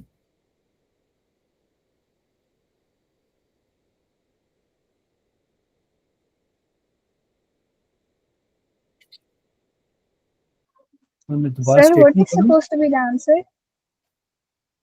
I don't know marking scheme में क्या आंसर होना चाहिए। 170। Sir, वो concentration निकालते हुए आपने 0.025 को मल्टीप्लाई किया है, वो डिवाइड करना है, उसको डिवाइड करना है, आंसर सही आ रहा है। 3.94 into 10 is power minus 5 divided by 0.025. Alright, concentration is moles over volume होता है। और अब हो गया, ठीक है। अब इस पे ज्यादा टाइम लगाना तो नहीं चाहिए हमें, ये सही कह रहे हैं अब जिन्होंने सही बताया। Answer, it's 170. खुदा का खौफ कर लो मीरब, वाकया क्या हो गया। सो या आई थिंक सम टाइम आप बहुत ही पहले हमने मोल्स को क्या लिया, बट आई थिंक सबको समझ आ गया। किसी को अगर नहीं समझ आया तो मैं दोबारा एक्सप्लेन कर देता हूँ। It was not meant to be like, इतना टाइम इस पे लगना नहीं चाहिए, बट आई डोंट नो क्यों लग गया। ओके, जल्दी से यूनिट्स लिख लेते हैं, क्योंकि नीचे स्क्वायर है ऊपर कुछ भी नहीं है, तो इसके यूनिट्स क्या होंगे? मोल -1 dm3, यही होंगे ना यूनिट्स। सो ऊपर एक ही चीज है तो हर चीज को मोल पर डीएम क्यूब में लिखते हैं, नीचे स्क्वायर है तो मोल डीएम क्यूब ओवरऑल 2 आ जाएगा, तो ये एक से कैंसिल हो जाएगा, तो ऊपर जाएगा तो सो वी डिड। अच्छा ही रहता है, अभी स्पीच शुरू होनी थी। Full electronic configuration of Fe3+। Fe का होता है 26, इसका मतलब इसके पास कितने इलेक्ट्रॉन बचे? 23। तो क्या लिखेंगे?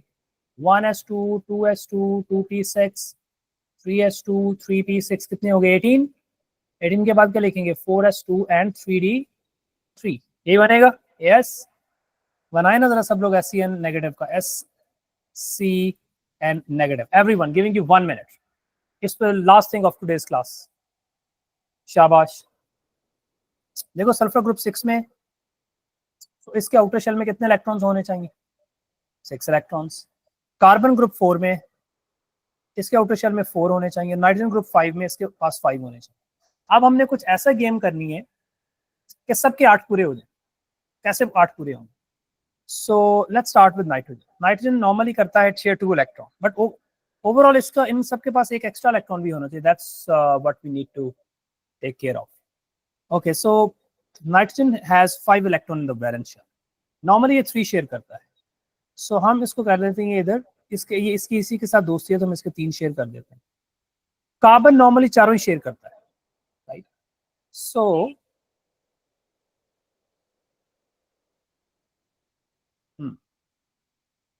कार्बन ने अगर 4 शेयर करने हैं, सो 1 2 3 4।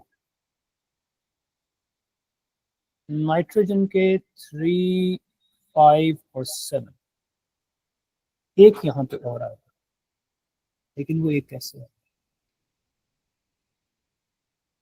अच्छा, कार्बन के 4 लिख दिए, सल्फर के बचे, सल्फर के 6 है, तो सल्फर का लेट्स इमेजिन कि सल्फर और कार्बन के बीच में डेटर बॉन्ड है। जस्ट एज्यूमिंग, अभी हमने एक इलेक्ट्रॉन को जस्टिफाई नहीं किया। सो सल्फर के 8 पूरे हो गए, नाइट्रोजन के पूरे नहीं हुए, 4 3 7। तो एक तो जो नेगेटिव चार्ज वाला, ये वाला नेगेटिव चार्ज, ये इलेक्ट्रॉन एक इधर आएगा। बात समझ आई सबको? Make sense? Sir, can you repeat? Yes, yes please. So मैं दोबारा सारा करा, मैंने कहा कि you just wrote the number of electron in the valence shell for everything. Sulfur has 6, nitrogen has 5, and this has 4. Let's start with nitrogen. Nitrogen share 3 electron. In the group 5 में it will share 3.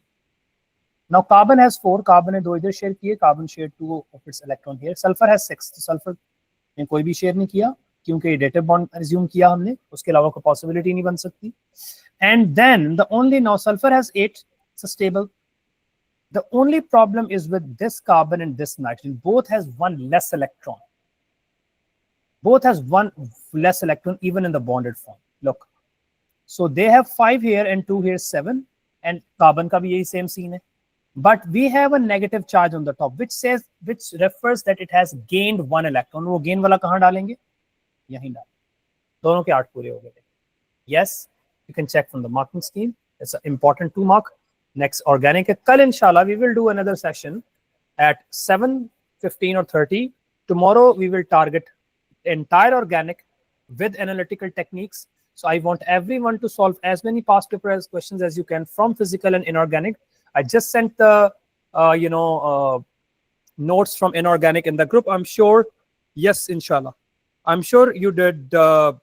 You enjoyed this session. If not, at least you learned something. If you didn't enjoy, because chemistry is always, sometime it's challenging, sometime, but equally rewarding as well. So wish you best of luck for tomorrow. See you in the class, inshallah. Allah Hafiz. अच्छा sir, Lost. क्या आप ये video आप upload करेंगे क्या, या फिर आप ग्रुप में भेज देंगे?